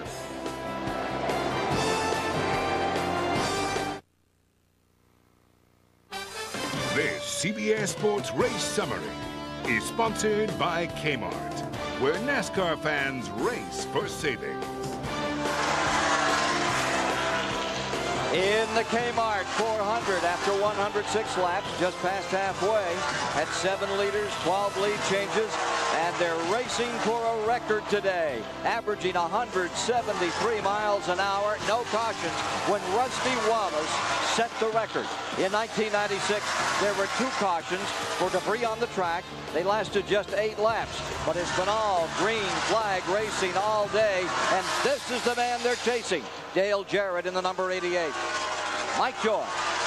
Ken, that cycle of pit stops has put a number of other cars 1 lap down, including Kenny Schrader, Tony Stewart, and Dale Earnhardt. Dale Jarrett came in first and is now first. Not much change, no change in the top 5. And you see the pit road times. Among those leaders, Ward Burton was the quickest up and down pit road. Let's explain. That's coming in the pit road and going out the other end. That's not the pit stops themselves. They're in the 14-second bracket. Darrell Waltrip has led 33 races here at Michigan International Speedway. He has won a couple. And now comes in Sterling Marlin, waited until lap 106 to make his second pit stop of the day. Chassis change for Waltrip, who was in at lap 98, so that was only 12 laps ago. So this is an unscheduled pit stop here. Darrell gets his service and goes back out. So then it leaves us with 12 cars on the lead lap. And the front cars right in front of him. And Kenny Irwin, yeah, the outside pole man for this race, is about to go a lap down in the 36 car there as they go down the back straightaway. If you had to have a perfect car, I'd say that Dale Jarrett has it. Oh, it's been very, very strong. Ernie Irvin. Look at the gap between he and Jeff Gordon now, 8.6 seconds. And none of that gained on pit road. His pit road time, total time on pit road, was almost a second slower than Gordon, so that car has just been a rocket on the racetrack. Well, it has been, even though Gordon has closed it up about a second since they came out of the pits. He was about 9.5 seconds behind then. He's only 8.6 seconds behind now. But we saw that before. On new tires, Gordon's car seemed to be a little bit faster. And the difference was a quicker pit stop by Jeff Gordon. So now we'll see if Jarrett can expand on his 8.4 second lead, but it's going to be tough when he's trying to put cars 1 lap down. Exactly, like John Andretti there in the 43 right now. He does not want to go a lap down, and he's going to fight as hard as he can. But hey, how do you fight this? He just turns left and goes right by him in the middle of the corner. That's the 11th place car. Martinsville winner John Andretti driving for Richard Petty. That was Bob Jeffrey, Jarrett's spotter. You heard say clear high. Yeah, and they call you and they say the leader's coming, and like you're not trying or something. Ralph? Mike, the car of Dale Jarrett has been fantastic all day long, but this pit stop, they had a set of tires on the car that Dale Lazario radioed in and said, I think this set's a little bit tight. We might be in a bit of a problem here. The crew has just told them to keep digging. They'll see what happens. Sometimes when you put the tires on, they will eventually change, or the track will come to them. The handling of the car will get better. So we'll have to wait and see if these tires stay tight or if they loosen up a little bit. Well, you know, you're exactly right, because the interval was almost 9.5 seconds, and Jeff Gordon right now is only 8 seconds back now. And if the car is tight this early after a pit stop, Dale knows that it'll get tighter as he goes on, so that's not good. Look at the interval. You saw Dale Jarrett, and now you see Jeff Gordon. You see how long around this racetrack 8.4 seconds is to make up. Well, they're running about between 40 and 40 and a half seconds. So that means that Jeff is about a 1/5 of a lap behind. There it is. About the length of the back straightaway. Ward Burton 3 seconds behind Jeff Gordon. And you saw Robert Preston's car there right behind Jeff Gordon. So Robert did get whatever was wrong repaired, and he's back out on the track, but he is 7 laps down. So all 43 cars still running. For 13th place, best race on the track, Kenny Schrader, Tony Stewart, couple of ex-open wheelers going at it here. Tony Stewart right on the bottom. Kenny Schrader, you see the top car gets so much better run up off the corner because he's not binding the car up, getting in the center part of the corner. Has a look under Ernie Irvin, 36. And that would be for position. And back up front with Dale Jarrett. He sweeps off the 4th corner. And the next car that he would catch would be Rich Bickle, who was shown as 2 laps down. Yeah, he would be 3 laps down if DJ passed him again. Rich is being shown in the 31st position. Ernie Irvin going to the bottom. John Andretti's car is not turning at all, getting in the corner, but he gets great drive down the straightaway. As you can see, John Andretti has a better run off the corner. But Ernie Irvan, he'll stay right there battling from here on. Jimmy Spencer behind them. Now Spencer is 2 laps down. These cars are 1 lap down. That is the 11th and 12th position. John Andretti's way up there in the Harry Gant group. He's high. Here's our Circuit City telemetry on board with Kevin LePage alongside Kyle Petty. About 6,900 there in the center part of the corner. Now he's accelerating towards the straightaway. You can see the RPMs will really jump up there.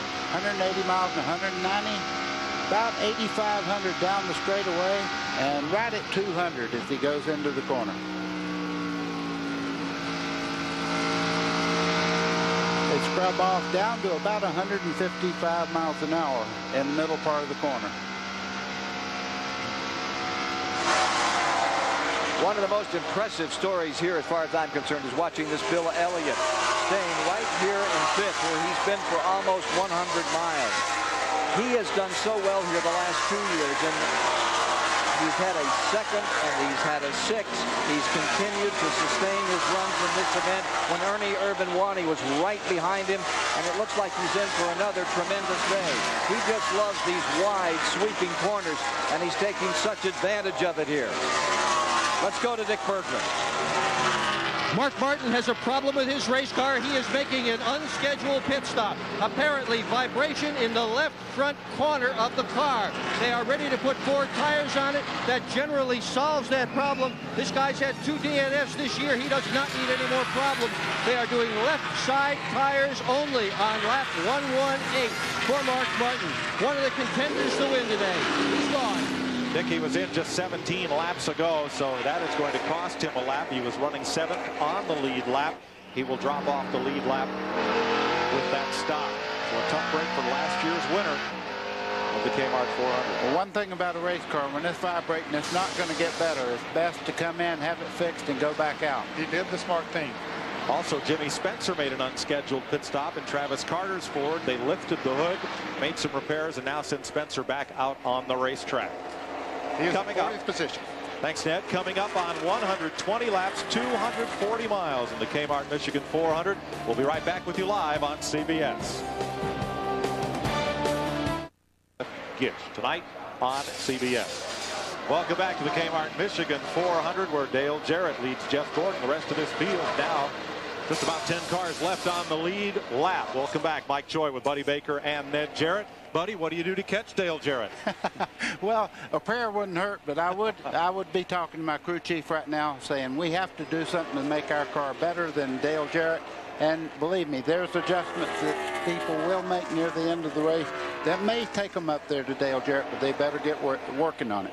Ned, he just lapped Jeremy Mayfield, the 9th place car. I know he's making you proud as his dad, but come on. Stinking up the race, isn't he? He's flying. Yes, he is. He has it hooked up. And so far this year, they have been criticized for not leading a lot of laps. Not necessarily criticized, but say what's happened to them. They're not leading as much as they used to.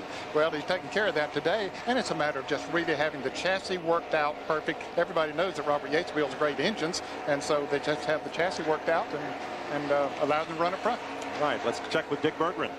Well, we found out where the vibration was from in Mark Martin's car, and it shouldn't repeat right here. The lug nuts weren't exactly tight on that left rear tire. Wheel loosened up a little bit. That caused the vibration. On the pit stop, rear tire carrier, Darrell Morrow, was run over by the race car. The medics have been here. He has waved off all medical attention. As far as he's concerned, he's going to keep working on the race car. He's not hurt. He's a racer. Well, that's too bad. I hope everything is okay, but boy, that's scary when you see a man go down like that. Yeah, these guys are great athletes, but when you get your foot run over, that does hurt. Hey, we're talking about what you do to catch Dale Jarrett. Jeff Gordon's doing it. Yeah, a few laps ago it was 9.1 seconds. Last lap it was 6.8. Now it's 6.6, Ned. Well, they said he wasn't just exactly right, the 88 car Dale Jarrett, and this is proving it. I mean, Gordon is pulling down on him just a little bit. Said that last set of tires that he got on was a little bit tight, and he knew that just after they put them on. And as we mentioned earlier, normally the longer they run, the tighter it'll get if it has a tight condition to begin with. Best race of the track right now is again the 36 and 43, Ernie Irvan and John Andretti now for 10th place. Yeah, that has reversed. Finally, Ernie Irvan gets by him in the 36 there. John Andretti in the 43. was in front when we went away to break just a second ago. There are 8 cars on the lead lap. Dale Jarrett, Jeff Gordon, the Burton brothers, Bill Elliott, Bobby Labonte, and surprising Steve Park. Ralph? Now, Mike, Paul Andrews is a crew chief of Steve Park. Paul, you got your driver in contention once again. How is your car and what is your situation? Well, leader's really bearing down on us. That's a big situation right now. The leader's real good. Our car's real good. We've been a little snug as the track and as the race goes on, but we're real happy with where we are. We definitely can improve from this. Mike, they've got 3 members down here who have all been crew chiefs before. Steve Meal, Dave Charpentier, and of course Paul Andrews. Quite a brain trust helping out Steve Park. Park looking for his first career top 10 finish. He has 1 lead lap finish this year, 12th at Darlington. His best career finish, 11th at Dover and Michigan in last year, his rookie season. Yeah, last year he ran most of the year, though, injured and was out of about 13 races. So it's good to see Steve Park back. And also, his crew chief was taught by one of the greatest people in racing, I feel like, the late Alan Kwiecki.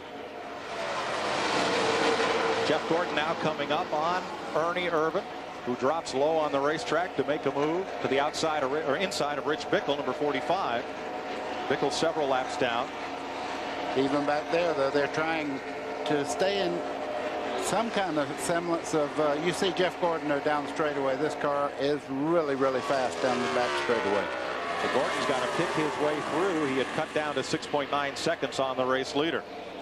Tuesday on CBS, why is Jag the fastest growing drama on television? It's not just a show, it's an adventure. Don't miss Jag. Tuesday on CBS, 8 p.m. Well, now Gordon looks to the high side to get around Irvin, and that gives Irvin a little distance on John Andretti. Yeah, but while he was working with those lap cars there, he lost a second to Dale Jarrett being hooked up with the lap traffic there. None of the top 4 drivers in this race have ever won this race. Dale Jarrett, Jeff Gordon, Jeff or Ward Burton.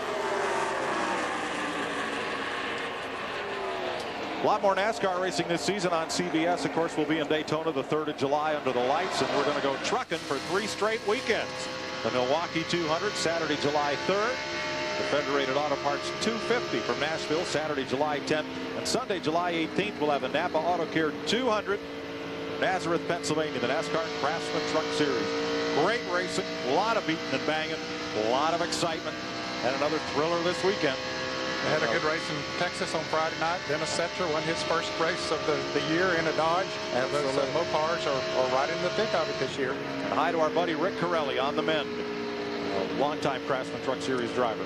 Let's watch Dallenbach go down the back straightaway. You can see him coming off turn 2 right now, side by side. Starts to accelerate. 8,000, 84, 8,500, almost 8,600, and 200 miles an hour. That's a common speed for all these cars, no matter where they're running in the field. 200 miles an hour down the straightaway. Dallenbach's in 18th position, 2 laps off the lead. 132 laps complete in the Kmart 400 at Michigan. We'll be back after this message and a word from your local station.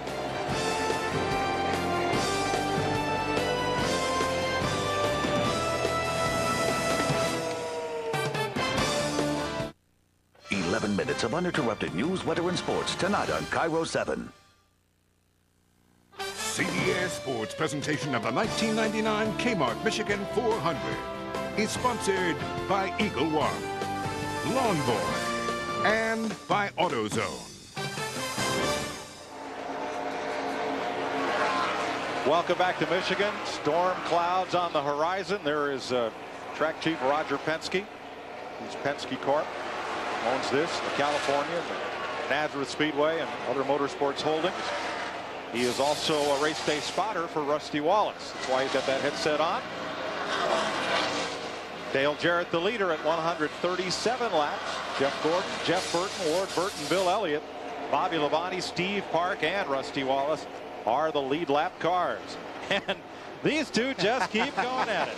Pair of Pontiacs. Ernie Irvin in the car number 36, the yellow car, and John Andretti in the blue number 43. This time it's for 11th place. They are 1 lap down. Well, so far it looks like it's 88's race to win for Dale Jarrett as he continues his efforts up in front. But let's not forget that Michigan is traditionally a fuel mileage track. Remember 96 when it gave Rusty Wallace that win, or for that matter 94 when he won it on fumes. Right now it's all Dale Jarrett, but this is a race of the unexpected, the unpredictable, the intangibles, and we'll just have to wait and see. Probably the biggest battle now is, will it be a record? Will we end it a little prematurely because of weather that's coming in? A lot of questions here in these final moments of this Kmart 400. Ken, Rusty Wallace, who held that record, is now just about 4 seconds from going off the lead lap. Dale Jarrett closing in on him, about 3.5 to 4 seconds away, and Wallace is one of the good cars here. Yeah, that was a great shot that showed the inside of the 88 car, and you could see Jarrett moving his right leg around. Just that's kind of giving him a massage there with that side rest there. You hold your foot down so long, it feels good just to rest it every once in a while. Now here's Wallace on the right side of your screen, car number 2, just moving past Bobby Hamilton, who's had a really tough day. He's 3 laps down in the 4 car. There is Rusty, and he's got to put it as far to the floor as it'll go because Jarrett's coming. Kenny Wallace, the 55, just ahead. Have a look back for our race leader. There's Wallace. He's in some traffic back there, Mike. About 4 seconds behind. About 4 seconds back, and Rusty, he certainly does not want to go a lap down. Running in 8th place, but hey, listen, right now the way Jarrett's running, he runs up, low, passes cars. He's not having any problem. Let's check with Dick Berggren. Well, so far this year, the races have averaged almost 6 cautions per event. We haven't had any yet today, Jack Roush. You got 5 cars in this thing. How does this long green flag stuff affect your strategy? You know, the race is going pretty much as we expected. 200 laps. Everybody's got their cars tuned up for at least 50 laps. They hope to be able to go in 3 stops. Our cars can go from 52 to 56 laps. That was all going to be fine. We had a wheel come loose on Mark's car. He had to come in 20 laps, 18 laps into the second fuel stop. So we're hoping to get a yellow here between the laps 150 and 170. If we can, he can make that up. All the other cars can go on 3 stops, and about 2/3 of the field can do that. It's a typical Michigan race. It is indeed. Darrell Morrow, who was injured on that stop, got hit by the lug wrench. He says he's okay, but boy, has he got a limp. To Ralph. Dick, Robert Yates is the man that owns the cars of Kenny Irwin and our race leader, Dale Jarrett. He also was involved with the race that took place over the last 24 hours, the 24 hours of Le Mans that was contested in Le Mans, France. How did he do that? Well, he built the engines for the Panos entries, which finished 7th and 11th. In fact, the car that ran 7th was up contesting for the win before a transmission problem, and Robert had nothing to do with the transmission. Now, why did he have engines over there? Well, he is working on working the Ford NASCAR cylinder heads onto the engines that the Panos will run in endurance competition. He plans on learning more about horsepower and fuel mileage, which he can then incorporate into his NASCAR program. Quite a lot of NASCAR technology working its way into other racing series. 142 laps. This is the leader, Dale Jarrett, over Jeff Gordon, the Burton brothers, and Bill Elliott. You're watching NASCAR Winston Cup Racing live on CBS Sports.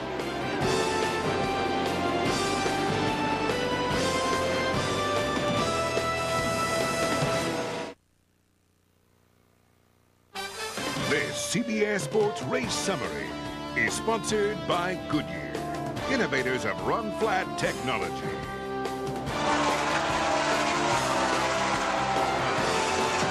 Moving in on 3/4 of the race complete. And take a look at this, 174 mile an hour average, way over the 166 that Rusty Wallace set. But the most interesting statistic of all is no one has dropped out. 43 cars started, 43 still running.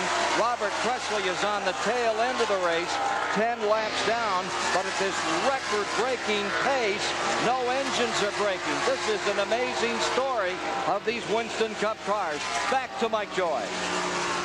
Ken, it's going to be a long way for somebody to run to just get 40 Winston Cup points. Now, while we were away, Rusty Wallace and Jeremy Mayfield made pit stops, so Wallace falls off the lead lap. And Dick Berggren, Can Rusty make it the rest of the way without another stop? No, he sure can't, Mike. And at this point, other than he and Jeremy, everybody else can with just one more stop. And they knew this morning that they were in trouble on fuel mileage. Robin Pemberton said that they can only go 47 to 48 laps. Like many of the teams here, they declined to detune the engine in order to get better fuel economy. You only pick up a lap or two by doing that, and they decided that they could have a better chance of winning the race with power than with fuel economy. But nobody counted on this thing going green all the way. The cards have not played into their hands. They would have taken several caution flags to do that. Elliott Sadler has made his stop, and now Dale Earnhardt is in.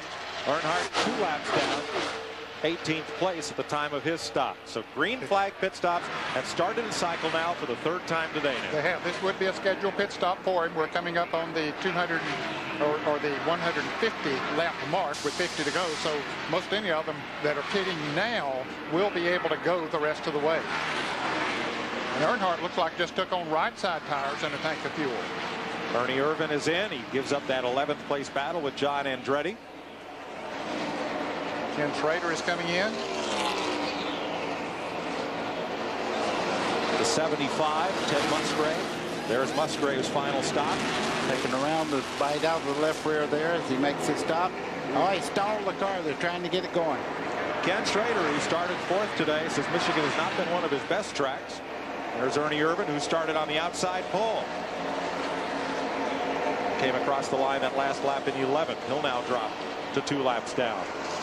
Here comes the Ward Burton car, number 22. He was running in 4th place. And John Andretti, who was running in 10th or 11th along in there with Ernie Irvan coming in.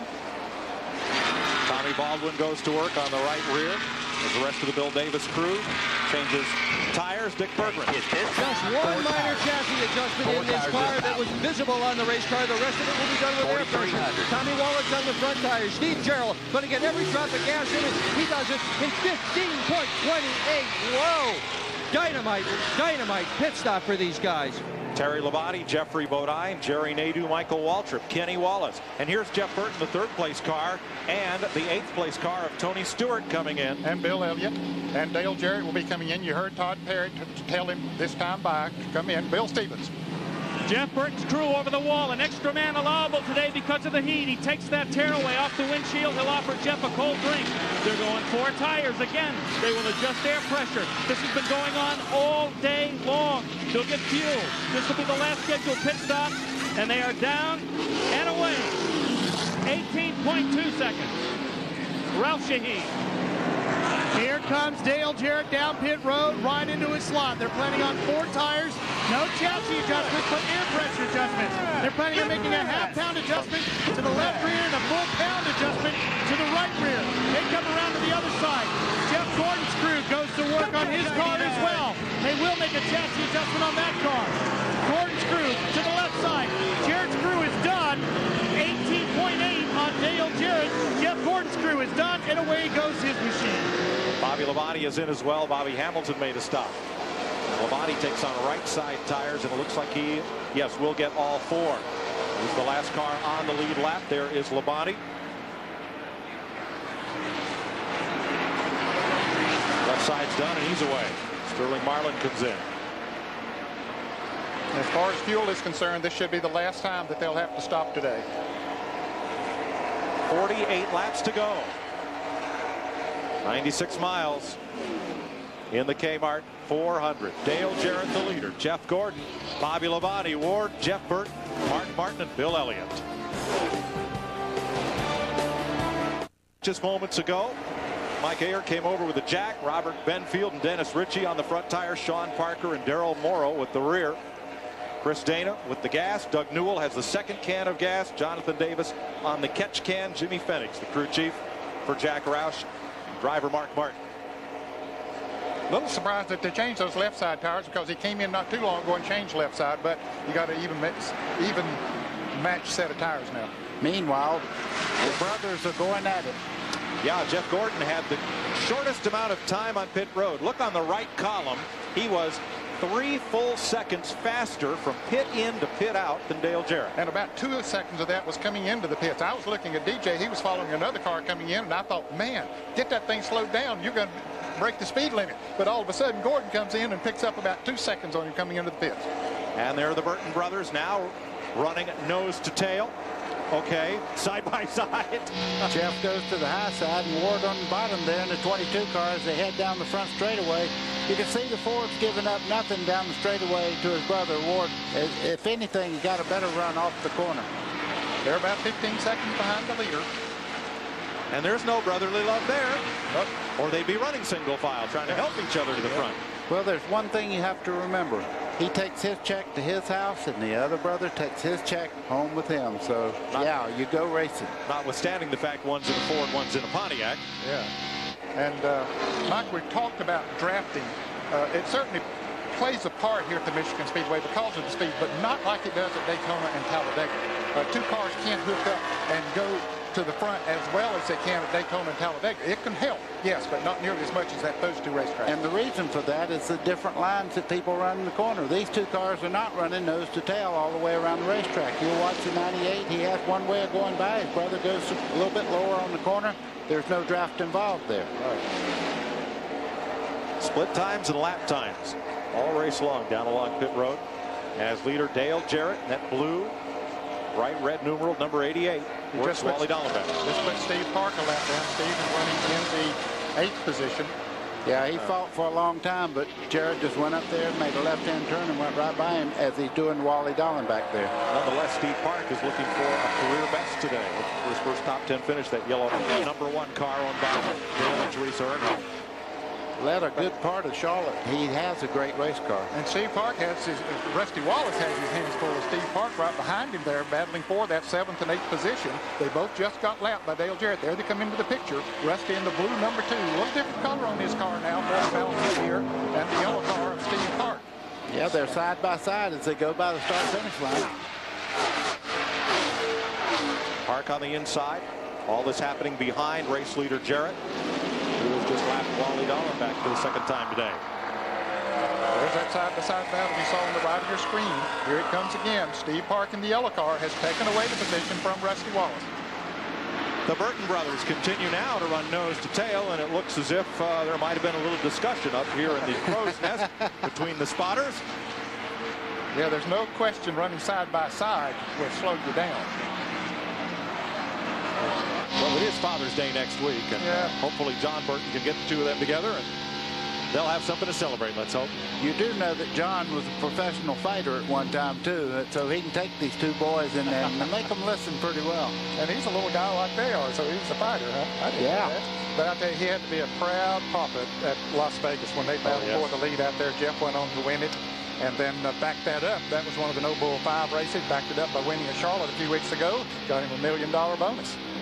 Yeah, it's a little more fun than battling for 3rd. Let's have a look at the 10th place race. Tony Stewart and Ernie Irvan, 2 Pontiacs. Stewart has come from pretty deep in the field today. 28th. And Ernie Irvan started outside pole.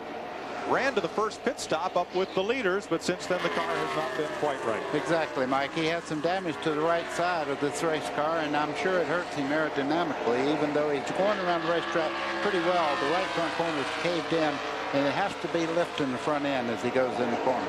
I talked to Stewart's crew chief yesterday, Greg Zipadelli, like Stewart, a rookie on the Winston Cup Tour, and I asked him, how have you guys become so good so fast? He says, Tony and I are like brothers. We like the same things, both on the track, away from the track. We have the same hobbies. We spend hours talking to each other. It's almost like one of us instinctively knows what the other one wants and what we can do together to get it. He says, plus, at Joe Gibbs Racing, the fellows who work in the shop on the 18 car also work on the 20 cars and vice versa. And there's an awful lot of interchange that goes on between those two teams. But for a rookie team to be 5th in the Winston Cup point standings has about 35 other teams in the garage shaking their head. Let's look and see if they've changed any as far as cars slowing down as the racetrack gets more oil and rubber buildup on it. Still 200 miles an hour down the back straightaway and 8,600 RPM. So really, I guess the biggest thing that I see is they're a little bit slower in the center part of the corner right now. But when you were driving race cars, if you'd look down and seen that pack at 8,600, you'd say the wheels are off the ground. They're spinning. Yeah, have to be.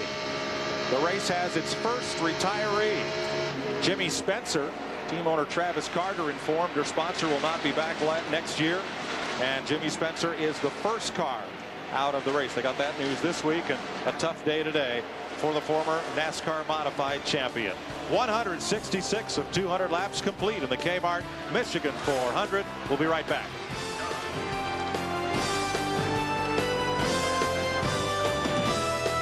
An oil line, they're trying to fix it and get him back in the race. He had a lot of smoke coming down the back straightaway just all of a sudden, and out the right front wheel well. Yeah, you can see right there a lot of smoke. As a matter of fact, there was a little bit of fire shooting out of it down the front straightaway as he headed in towards the pits.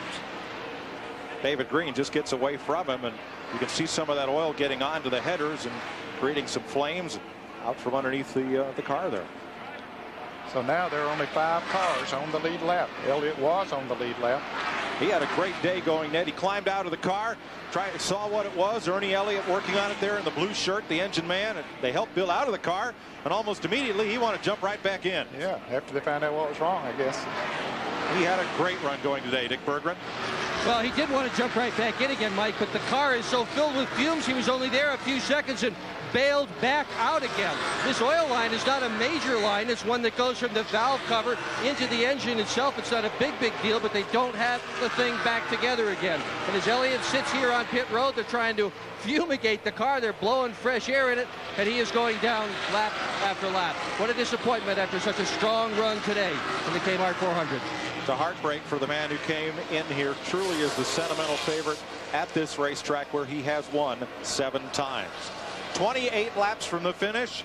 Dale Jarrett has held court here at Michigan just about 3/4 of this race. Jeff Gordon has now closed to within 4.5 seconds. As we pointed out, he gained a lot of that on the final green flag pit stop. We have not had a caution all day. And Jeff Gordon had closed it down to about 3.9 seconds about 5 laps ago, but he got in some traffic that DJ had been in, so maybe that, caused the separation. They've been running anywhere from 4 to 4.5 seconds since they came out of the pits.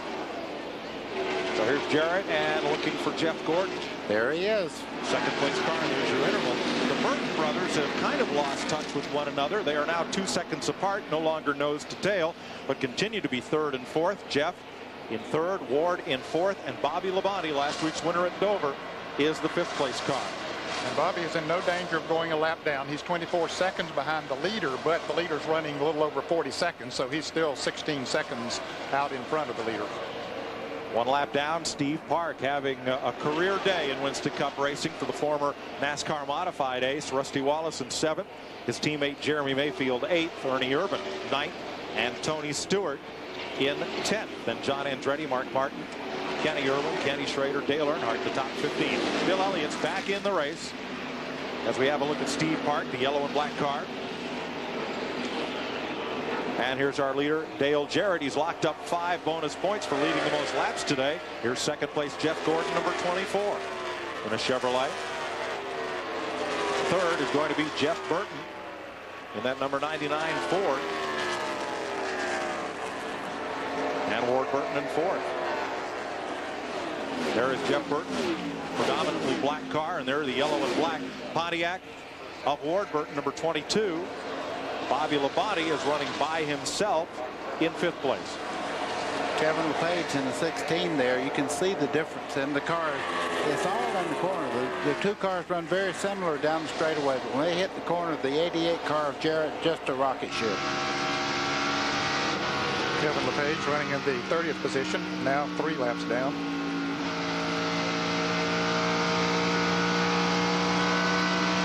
And our Circuit City telemetry with LePage. About 8,500 there. 87. Whoa.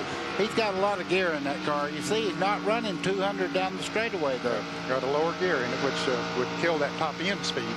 Yeah. Lets him get off the corner a little bit better.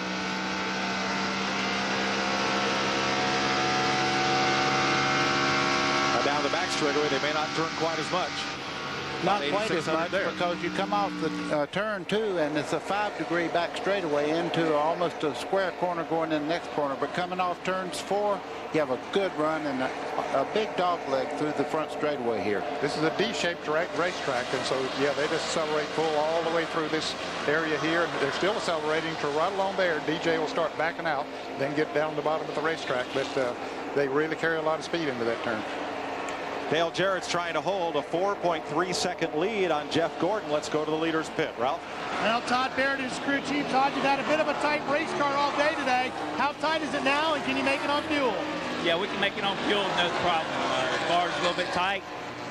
We keep adjusting on it, but it just seems like this racetrack gets more rubber on it. It just keeps getting a little tighter. 23 laps to go. We had an awesome car all day. The guys have done a great job, and just hopefully hold on this thing and stay out there. Traditionally, with a tight race car, they don't get looser. They just get tighter on a longer run. Are you concerned about that? Yeah, to be honest, I'm a little concerned, but there's nothing we can do. You know, he can just trying to keep searching for a new groove, a new line, and hopefully that he can find one that suits the car's style. Mike, at this point, as Todd said, it's now into the hands of the drivers. Dale Jarrett came into this race 10th among the drivers who have led the most laps. He is going to leave here 6th in that category. He has dominated today. CBS Sports coverage of the Kmart Michigan 400 continues after this message and a word from your local CBS station.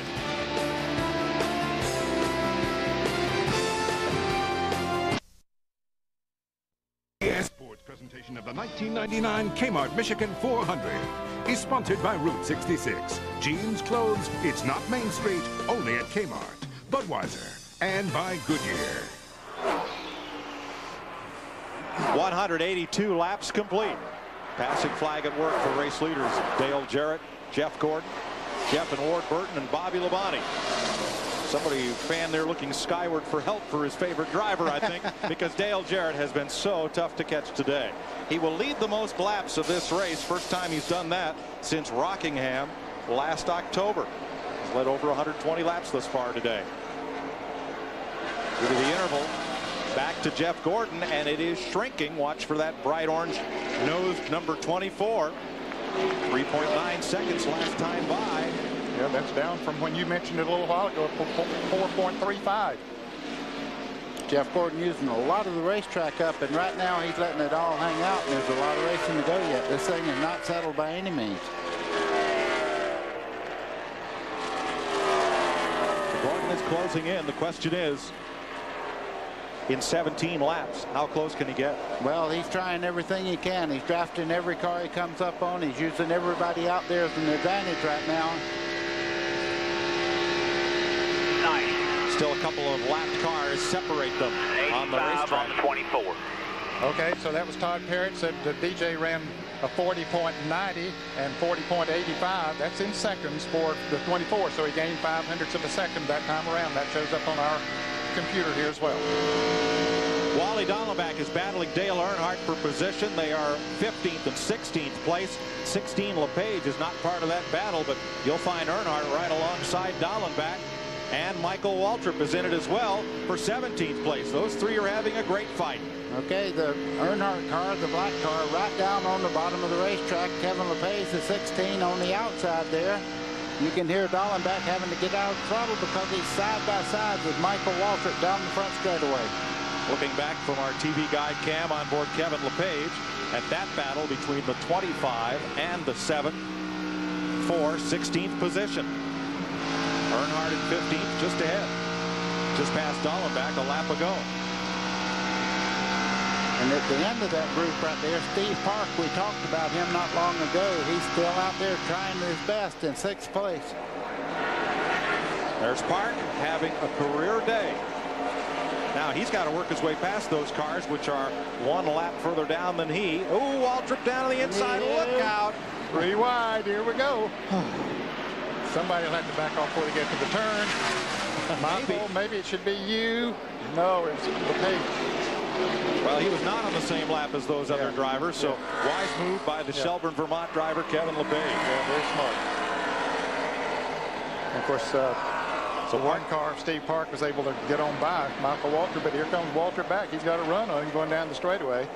Steve just moved over about 1.5 foot, said, I believe I'll take that spot away right now. But Michael hadn't given up at all. He moves to the high side of the racetrack and starts down towards the front straightaway.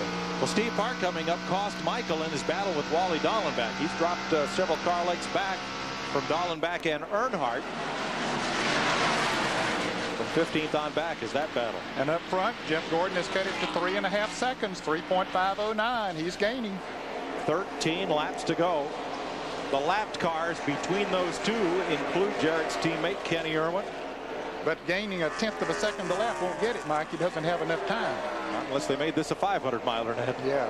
The only thing I will point out is one little slip from the bottom of the racetrack to the top, and all that's a race. 4 seconds sounds like a big lead, but one mistake and you lose all that. Jarrett laps Rich Bickle. Cuts to the inside. There's the gap back to Gordon. And you can see he is closing. 3:30 this time. Picked up 0.2 of a second that lap. Jarrett had to deal with Rich Bickle, and that allowed Gordon to close up a little more. There are 3 cars between them. The one he just passed, Bickle, and then the 28 car of Kenny Irwin. Which right at the moment, the 24 Jeff Gordon would like that because he's using the draft off of the cars to really get down the straightaway. Exactly. And there's nobody in front of Jarrett for a long way to get any help on the straightaway. Gordon, though, will get a Doing sniff good, of a man. draft. Just stay after it. Stay up on top of that wheel. 41 flat. 75 on the 24. 1/4 of a second that time. That is Todd Parrott, crew chief for Dale Jarrett. The other lapped car between them is Kyle Petty. Got it down under 3 seconds, buddy. Yep, 2.923 right now, and Gordon's doing everything he can to try to close up on Dale Jarrett. It'll be 10 laps to go when they come back.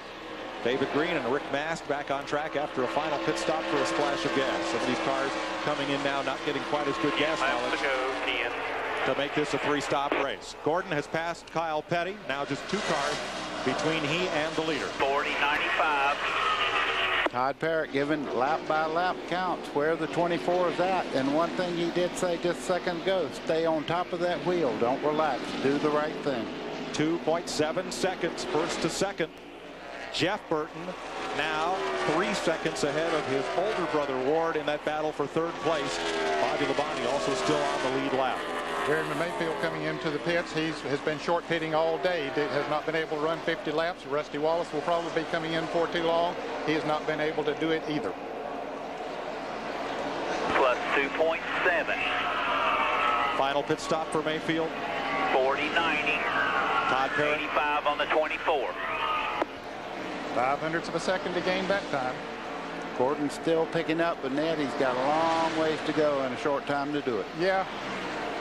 Todd Parrott looking on.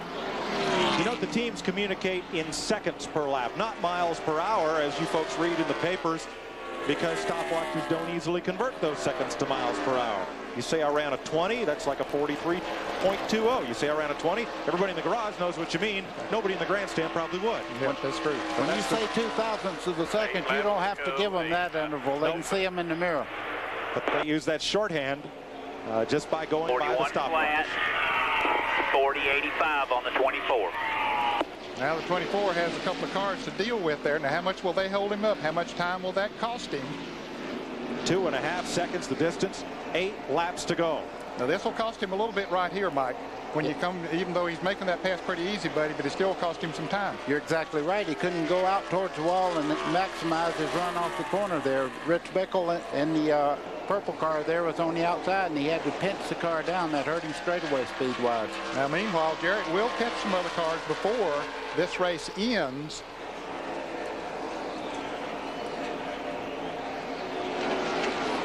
And that could also play a factor. It could help give Jarrett a little aerodynamic tone coming along, but there in his lane could be problems to deal with. 7 laps to go. Just in front of Gordon, that's a teammate for Dale Jarrett, Kenny Irwin. There's the interval. It keeps shrinking. Well, the last time Jarrett picked up a little bit as a result of Gordon being up beside of Rich Bickle. Ray Evernham, crew chief and team leader for Jeff Gordon, the Winston Cup champ. Look good. Work those spotters, Bob. Those do know it. I don't know how much the 5 will help them.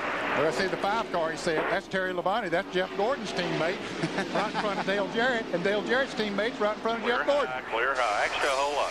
When Todd says work those spotters, all the spotters are up in one stand, and Dale Jarrett's spotter has been running over to the spotters, who are all dressed in team uniforms, so they're easy to identify one against the other, and saying, hey, we're coming up. Can you get out of our way and give us a little help here? Good sportsmanship there. Yep. The 28 pulls over, let Jeff Gordon go. Absolutely not going to affect the outcome of this Clear race. high, clear high.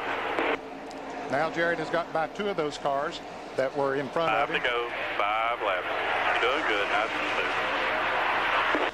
That's the spotter, Bob Jeffrey. 2.4 seconds. Here's the distance. 5 laps to go. Rusty Wallace there in the 2 car fixing to go down to Jeff Gordon, and you can see him making a high line down the back straightaway with pass. The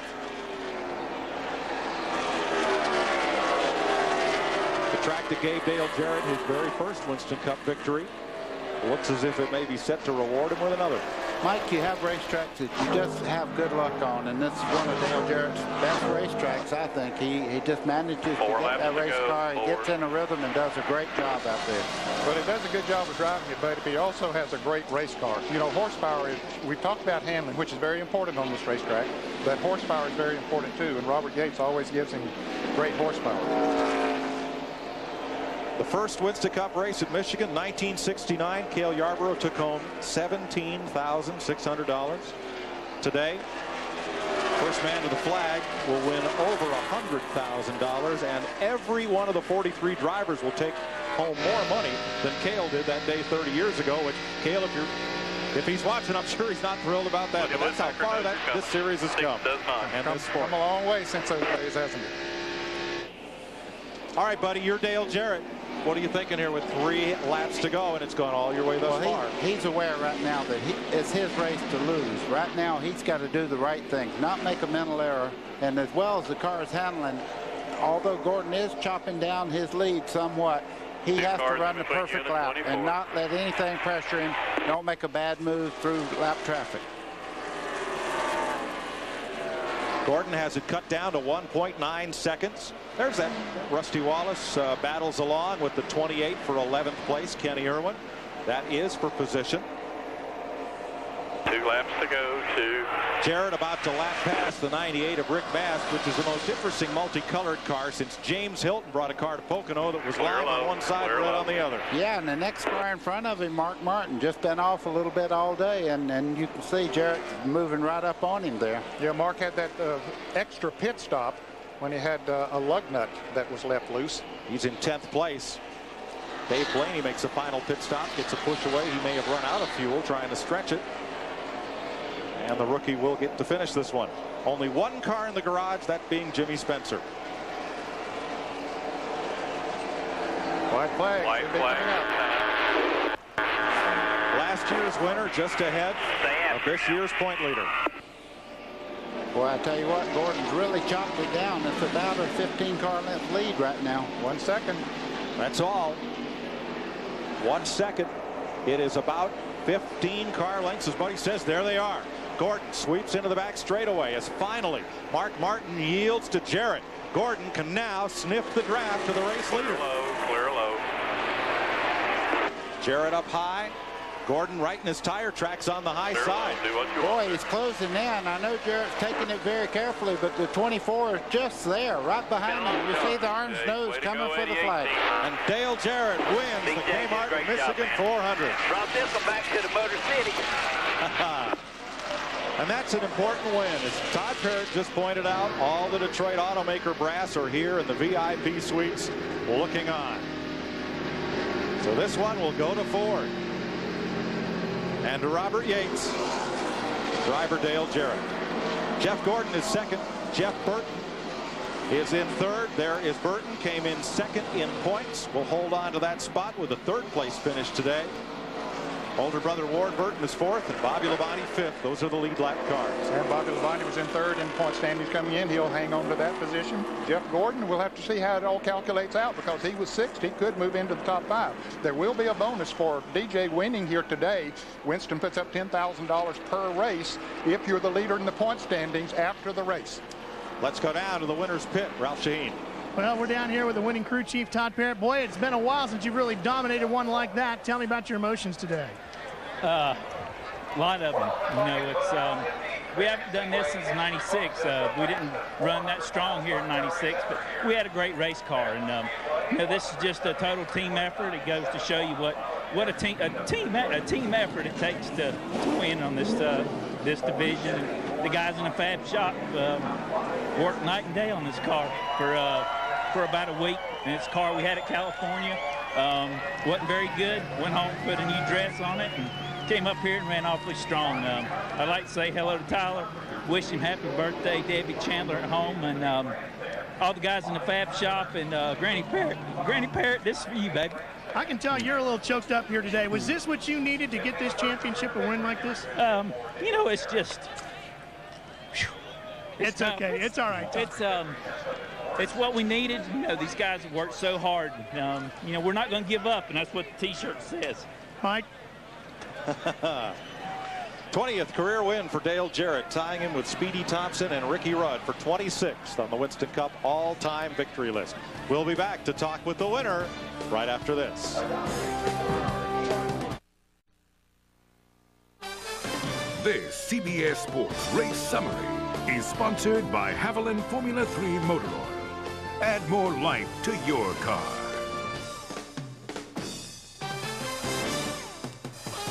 Today was the first caution flag-free Winston Cup race since 1997 in the spring at Talladega. 7 drivers traded the lead 12 times, and the speed is a new track record.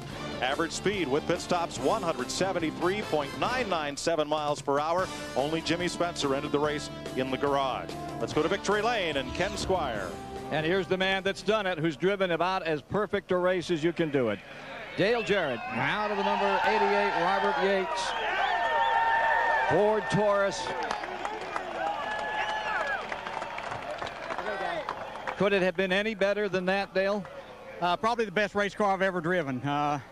Thank Todd Parrott and this entire crew. They told me they were bringing me a real horse this weekend, and they did. I want to thank Ford Motor Company, Ford Quality Care, Ford Credit. You know, we usually don't go through all the sponsors. This is such a good car. We got to thank Coca-Cola, Fleetwood RVs, Quality Care Parts, everybody, Motorcraft Parts. This is just awesome. Texaco. Appreciate everybody's support.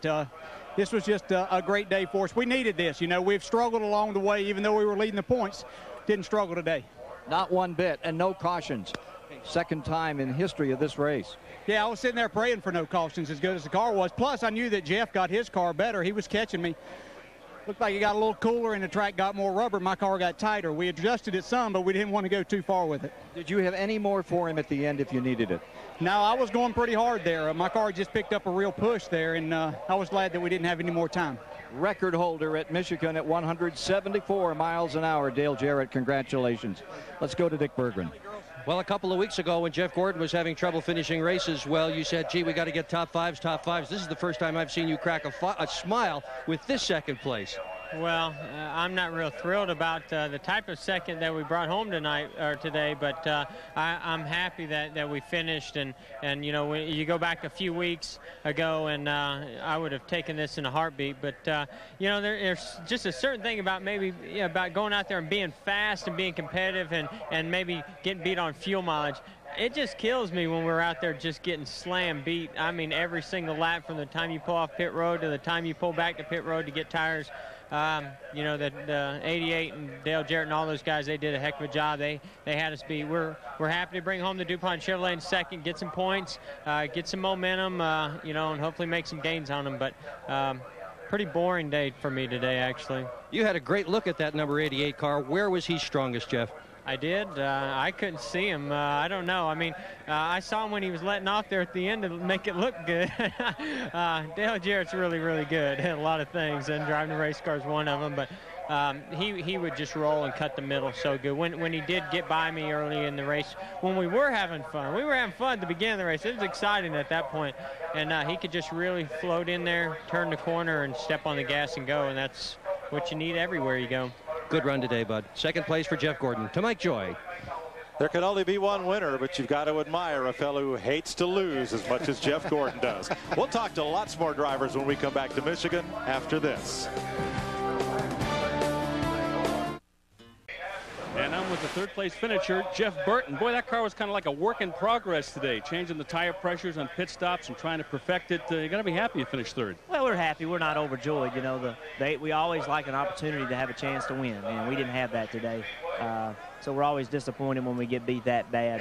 But we had a good car, but those two guys had a great car, and they just did a better job. It seemed to me the best car won, and that's okay. What was the car doing to you out there? Well, we had it doing a lot of different things. It took off. It was a little too tight. Then the next run, when they really got away from me, it was way too tight. And that's when they really got away. And then we about broke even with them the rest of the day. But I didn't get on pit road a couple times very well, and we took off. We were way too tight on the second run, and those two things added up to, you know, a 11-second lead, and that's pretty much where they stayed the rest of the day. But a top three, you're in it for keeps in this points race. Well, we hope so. We're smart enough to know that we've got to finish in the top 5, but we also got to win some races. You're not going to win every race, but you like to have a chance to win every race, and we hope to be a little bit better next week than we were this week. Talk to your brother at all about running together today? I hadn't seen him yet, but that's a lot of fun. You know, Ward and I are pretty competitive people. I know he's mad because he finished 4th and I finished 3rd, but it'll be opposite next week. Let's get his brother's side of the story. Ralph is with him right now. Thank you, Bill. Now, Ward, your brother says he knows you're probably mad because he finished in front of you, are you? No, I'm pretty happy about my Caterpillar team. They've worked really hard, and it's been a while since we had another top 5. So, you know, we're knocking on the door and getting consistent, getting a little bit better every week.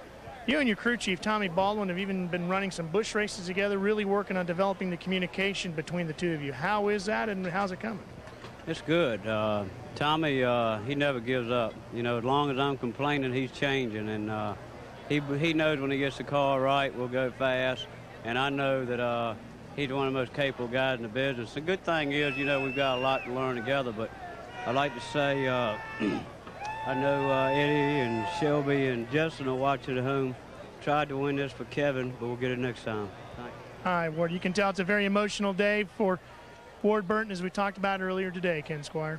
The key man of Robert Yates Racing, Robert Yates. Talk about awesome. This was massive awesome today. I'll tell you, there's nothing better than coming to Motor City and taking this Ford Taurus and making it run like the Taurus instead of maybe the Turtle like it looked like earlier in the year where it couldn't lead laps. It's just nothing better than to come here because we deal with so many people here in Motor City and Ford and Quality Care and Ford Credit. Thanks for this opportunity to come up here and kick their butt. Well, listen, Motor City's history. What we want to know about is Saturday night, July the 3rd, Daytona Beach, Florida. Well, I think we have as good a plans as we have going there as we came here with, so I hope it works out the same. All right, thank you very much, Robert. Biggest incident of the day. The big incident, pace car. Someone locked the keys in it. They had to get a wrecker and haul that back and bring out an alternative. That was the only flaw in the entire ointment this afternoon. 42 of 43 cars finished the race, 5 of them on the lead lap. We'll give you a full rundown and talk to some more of the competitors in the Kmart Michigan 400 today at Michigan Speedway. We'll be right back.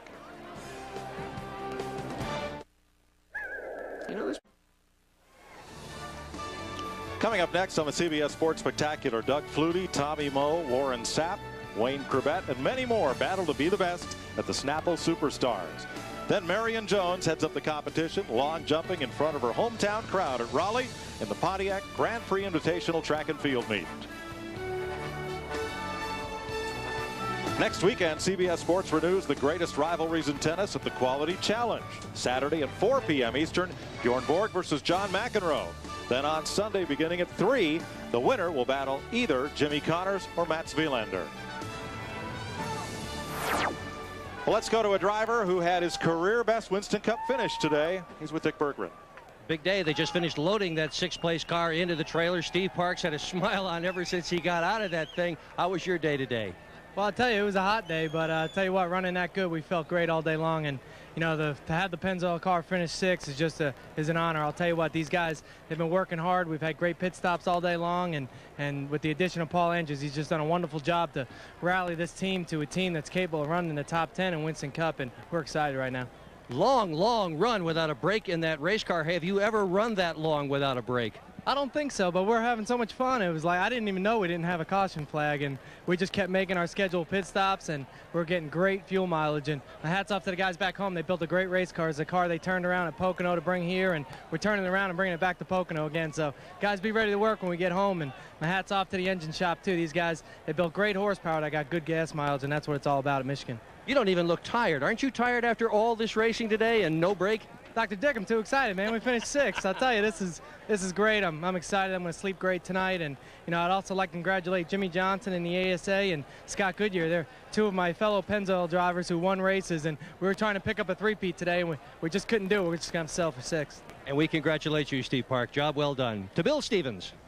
Thanks, Dick. Joe Gibbs is a team owner for Bobby Labonte and Tony Stewart. And, well, let's see, Coach. Bobby started 18th, finished 5th, and Tony started 28th and finished 9th. Must be those pep talks. No, it's not the pep talks for me. Jimmy Maycar and Zippy are the ones giving the pep talks. We're just we're thrilled for Home Depot and Interstate Batteries, and we had good runs with both cars. The problem was we got down about 13, 14 seconds on the first run there by the time you get out of traffic, and after that, we can never make that back up. We were pretty good later on. I think we ran, you know, Bobby ran as good as anybody. Tony was off a little bit. He got hit in the right front, they got hit in the left front fender, so left rear fender. And in any case, it was one of those days. Hey, no cautions, no flags were thrown, and you got to go with it. And but we're happy. Tony's talked a lot about how he looks up to you and respects you, but based on what he's done this year, you've got to be as impressed with him as he is with you. I'm definitely I've never heard him say that, what you just said. I think he's always telling me what he wants to do.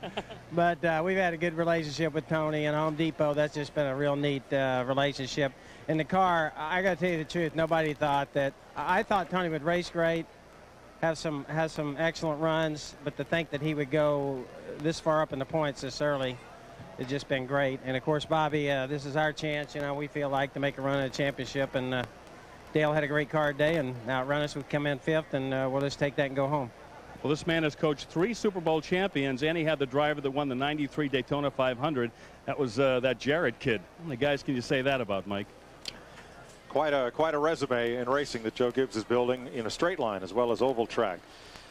5 drivers finished on the lead lap. Dale Jarrett, Jeff Gordon was 5 seconds back. Jeff Burton 17 seconds off the lead at the checker. Ward Burton 20 seconds, and Bobby Labonte 28.5 seconds off the win.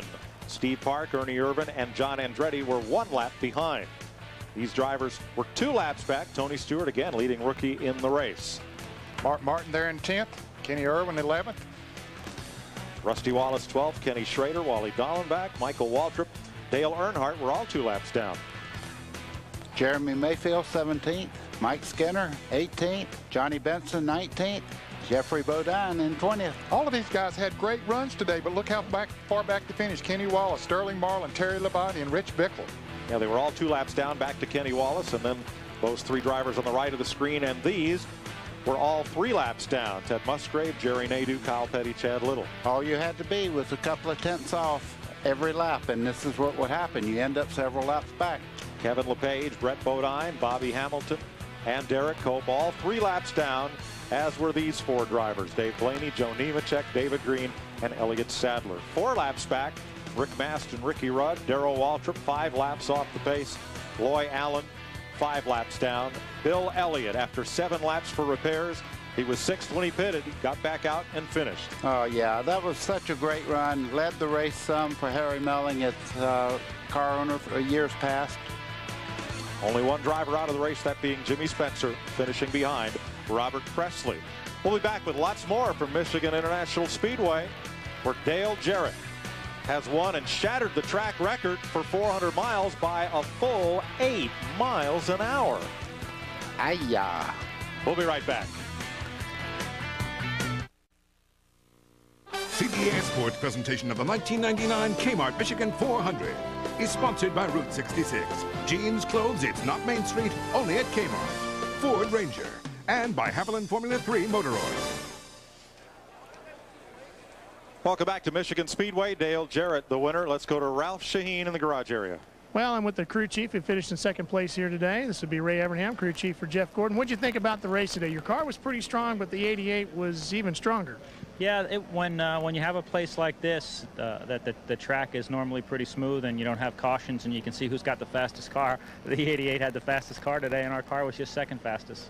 Do you think you got beat with horsepower or fuel economy, or where are you right now as far as contesting with the 88 for championship points? Well, it certainly didn't come down to fuel economy. You know, sometimes you just hit a better balance of all those things, aerodynamics and horsepower, and those guys had good pit stops. It was just a good day for them, you know. Todd and his group pay attention, and DJ runs well here. Robert Yates and his group make good horsepower. So, you know, I don't think we got beat on any one of those things. I think that today they were just a little bit better in all those areas. One of the things I find interesting with your team is very similar to what's going on with Mark McGwire in baseball. He hit 70 home runs last year. He hits 50 this year. Everybody says he's having a horrible season. You guys win a bunch of races in the championship last year. This year, you've already won Daytona, a couple other races, and you're in points contention. Everybody's going, what's wrong with those guys? Where are you? Are you okay? Oh, yeah, I'm fine, and the guys are fine, too. It's just, you know, last year we didn't have really any DNFs. This year we've had 4 already, but you know, the thing that bothers us most is we want to make sure that when we're on the track, we're the best car, and we're not going to worry about where we are in points and things like that. What we've got to worry about right now is if we get head-to-head with the 88 and how we're going to beat them. And, you know, everybody said, well, if there was a caution, could you beat them? Well, I don't know. I'd like to have a shot at it, but the 99 might have beat all of us. Is there a spot where you're stronger or weaker that you know you got to work on as far as the 88? Where's that weak spot? Well, again, I don't think it's something that you can pinpoint, but you go to work in all your areas. You know, we'll look at the tapes of the race, and did we get beat in the pits? Did we get beat on the track? Did we get beat in horsepower? And we've got to go to work on all those areas. I don't think that there's any big gains. It's just a matter of they outperformed us probably in all those areas today. Now, Ray Evernham probably signs more autographs than anybody, but look at this. He even got Boston Reed to sign the back of his shirt. To Ray, good luck, Boston Reed. Dick? Well, every Monday morning, John Andretti does a report. He fills this thing out and sends it off to his crew, describes how his weekend went. Today, he went from 24th to 8th, passing 16 cars. What's that report going to read tomorrow? Well, I can tell you Martinsville report was really long, and we don't run so good. It's pretty short because we all know that's pretty bad, but it'll be a fairly lengthy report. And also, we're going to Pennsylvania, so I have to say hello to my grandparents because we're going to be there shortly. How physically demanding was it to be in that race car for that amount of time today? Well, it's hard for me because I can't drink and drive at the same time, and I didn't take on any fluids the whole race, but luckily my guys got me this new cool thing for my head, and it seems like everybody else been running them except for me, so now I got one, and they're making Kyle suffer a little bit. Car was much better in the race than it had been during practice and so forth. You had talked to me earlier in the week about how much you appreciate your crew, your car owner and so forth are all talking about the race car and you. What's most responsible for this good performance today? Well, it's always the crew. I mean, they're the ones that have to build the motors and build the cars, and they don't get much rest, and they haven't gotten much rest all season. We haven't destroyed many cars, but we're always building something brand new and trying something new. And we're going testing tomorrow, so they don't get much rest, and those are the guys that should get all the credit. But you know, when the drivers end up getting it if we go bad, and we try to pass it off if we don't go good, but the crews really deserves it when we go good. And of course the drivers working tomorrow as well. To Bill Stevens. I'm with Kevin LePage, who drives the number 16 car for Jack Roush, and don't let this smiling face fool you. Kind of a disappointing day. Disappointing, yes, to say the least. You know, the TV guide Torres just was not up to snuff for the whole day. The beginning of the run, we picked up a bunch of spots real early. Skip Eiler and myself made some educated decisions early on this morning, but the track changed on us, and with no cautions to make major adjustments on the race car, we struggled all day with a TV guide car. But I'll tell you, you know, these guys are not giving up on this deal. We're going to work real hard next week at Pocono. We've been working real hard over the last 4 or 5 weeks, but when you bring a new crew chief in and trying to work with a new driver, you know, we're trying to get through what we've got to understand with each other for 500 miles or 400 miles, whatever the race is, and you know, we're working on it. You're an old road racer anyway. As soon as you get these guys to Sears Point, you can beat them up a little bit. Well, we're hoping to. I went to school here about a month ago. You know, had a great time out there. Then we went to Phoenix to Bondurant School out there. Went there for a couple days. Just trying to get back the road course skills, and we got a brand spanking new TV guide Taurus coming there, and we're pretty excited about it. Well, they started 31st and finished 29th, but they'll be back, Mike. Thanks, Bill. Boston Reed, by the way, is a sprint car driver. Ray Evernham is consulting for him, and we all know Ralph is one of those flat-out, half-turned-over, winged open-wheel guys. So that's you can calculate the value of that autograph. Jeff Burton came in 51 points behind Dale Jarrett. He leaves here 66 back of the point leader. Bobby Labonte 94 back. He was 69 points behind at the start of the day. Mark Martin dropped 46 points to Dale Jarrett. Tony Stewart now 331 behind, and Jeff Gordon lost 10 points to the race leader, who also led the most laps. That accounted for those 10 points, and that's how the point standings shake out after 14 of 34 races. Well, that's the way you like to do it, is to lead a lot of laps and get those bonus points, and certainly it helps when you're going for a championship. We heard Jeff Burton say that early in the show. But gosh, Ned, he led every lap from lap 53 on. Yeah, Dale Jarrett truly dominated here today. We'll be right back to Michigan Speedway after this. Nicorette is Beginning Saturday, July 3rd, the NASCAR Craftsman Truck Series returns to CBS for 3 straight weekends of racing.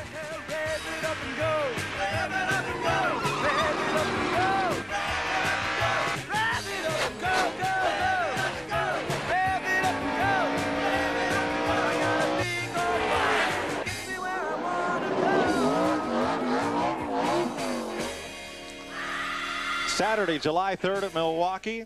Saturday, July 10th in Nashville, and Sunday, July 18th at Nazareth, Pennsylvania. We're going to go Craftsman Truck Racing on CBS. Get to see a little beat and bang and a lot of hard charging. What a dominating performance by Dale Jarrett. He led 2 laps during the first pit stop sequence, and from lap 53 on, he led them all.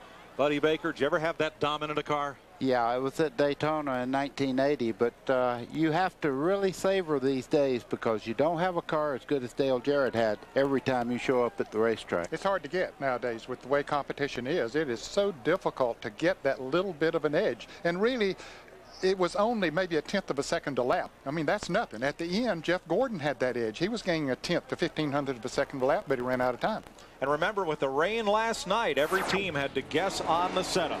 Early on, we had 3 and 4 wide racing, and these two battling for the lead. Mike, you can see the 2 cars are very equally matched to about the center of the corner, and then Ned, that's where he was dominant. Well, the car worked well on the inside. When he pressed the accelerator, he was able to get by Jeff Gordon. Here's Mark Martin making an unscheduled pit stop. That cost Mark today. And Darrell Morrow ended up on the ground after being hit with one of the air wrench guns. He is, however, okay. Bill Elliott was a contender until an oil line broke. Heartbreaker of the day. You see the fire coming out from under the right side of the car, oil line off, a lot of fire there. 7 laps to repair the damage and get the smoke out of the cockpit. Elliott returned to the track and soldiered home 41st. Dale Jarrett picked up career win number 20. What a great performance. In fact, he decided to hang around and visit again with Ken Squire. Hey, before you leave, back to the beach. Here we go. Saturday night, July 3rd. How do you feel about it? Looking forward to it. We've got a great race car, and always one of my favorite places. And it seems like that thing at night just brings a little more excitement. And so hopefully we'll be still leading the points and ready to get another victory. Have a car as awesome as what you had here today? It's hard to do that more than once about every 10 or 20 years, but we've got a good race car. And, you know, we were running second down there last year with just in the last few laps and cut a left front tire down. So we'll look forward to getting back there. Plus, we got a little unfinished business from the 500. We'd like to be standing on the roof of it in Victory Lane instead of on the roof of it over there in turn 3. Good luck to you. Dale Jarrett, winner here today, getting ready for Saturday night, July 3rd, here live on CBS. That's the Pepsi 400. Let's go to Mike Joy. Thanks, Ken. And what a different race from today that will be. Ned, today we had 5 cars finish on the lead lap. At Daytona, you can finish 25th and be on the lead lap. The strategy of that race is so completely different. It is different, buddy. I know you had a point that you wanted to make, because the drafting does come into play a lot more there. Of course, they run the restrictor plate engines, but they run awfully fast. They'll run over 190 miles an hour, and they run very, very close together. One thing you can count on. Yeah, I was going to talk about that. You can be 25th and be in the same second with the guy that's leading there. It'll be a lot of 3 wide going in the corners there, restricted motors, so They all run about the same speed. It's the car that handles the best and the guy that wants to win the most. And it'll be the first time that Winston Cup cars have been under the lights in network prime time. We really hope you'll join us Saturday night, July 3rd. We have a 1-hour preview show for you at 5 p.m. and then the Pepsi 400 live from Daytona at 8 p.m. Eastern Time, Saturday night, July 3rd. Bring your own fireworks or don't, because we'll have plenty of them on the racetrack. Let's have a look at some of the great moments from today's Kmart Michigan 400.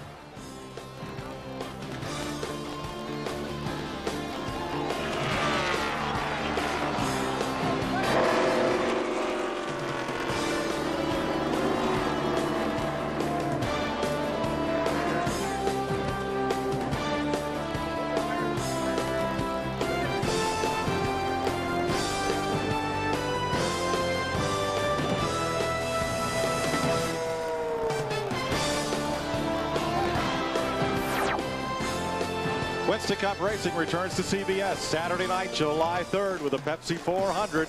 Daytona at the speed of light. 1-hour preview at 5 p.m. Eastern. Saturday night, 8 p.m. Eastern Time. We'll drop the green flag. July 3rd from Daytona on CBS. Coming up next, the Snapple Superstars, followed by the Pontiac Grand Prix Invitational Track Meet.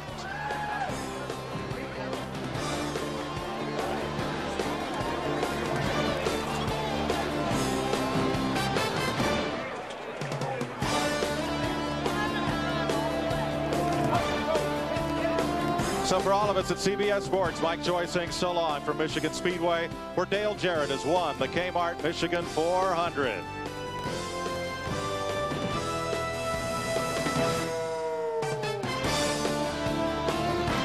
This has been a presentation of CBS Sports.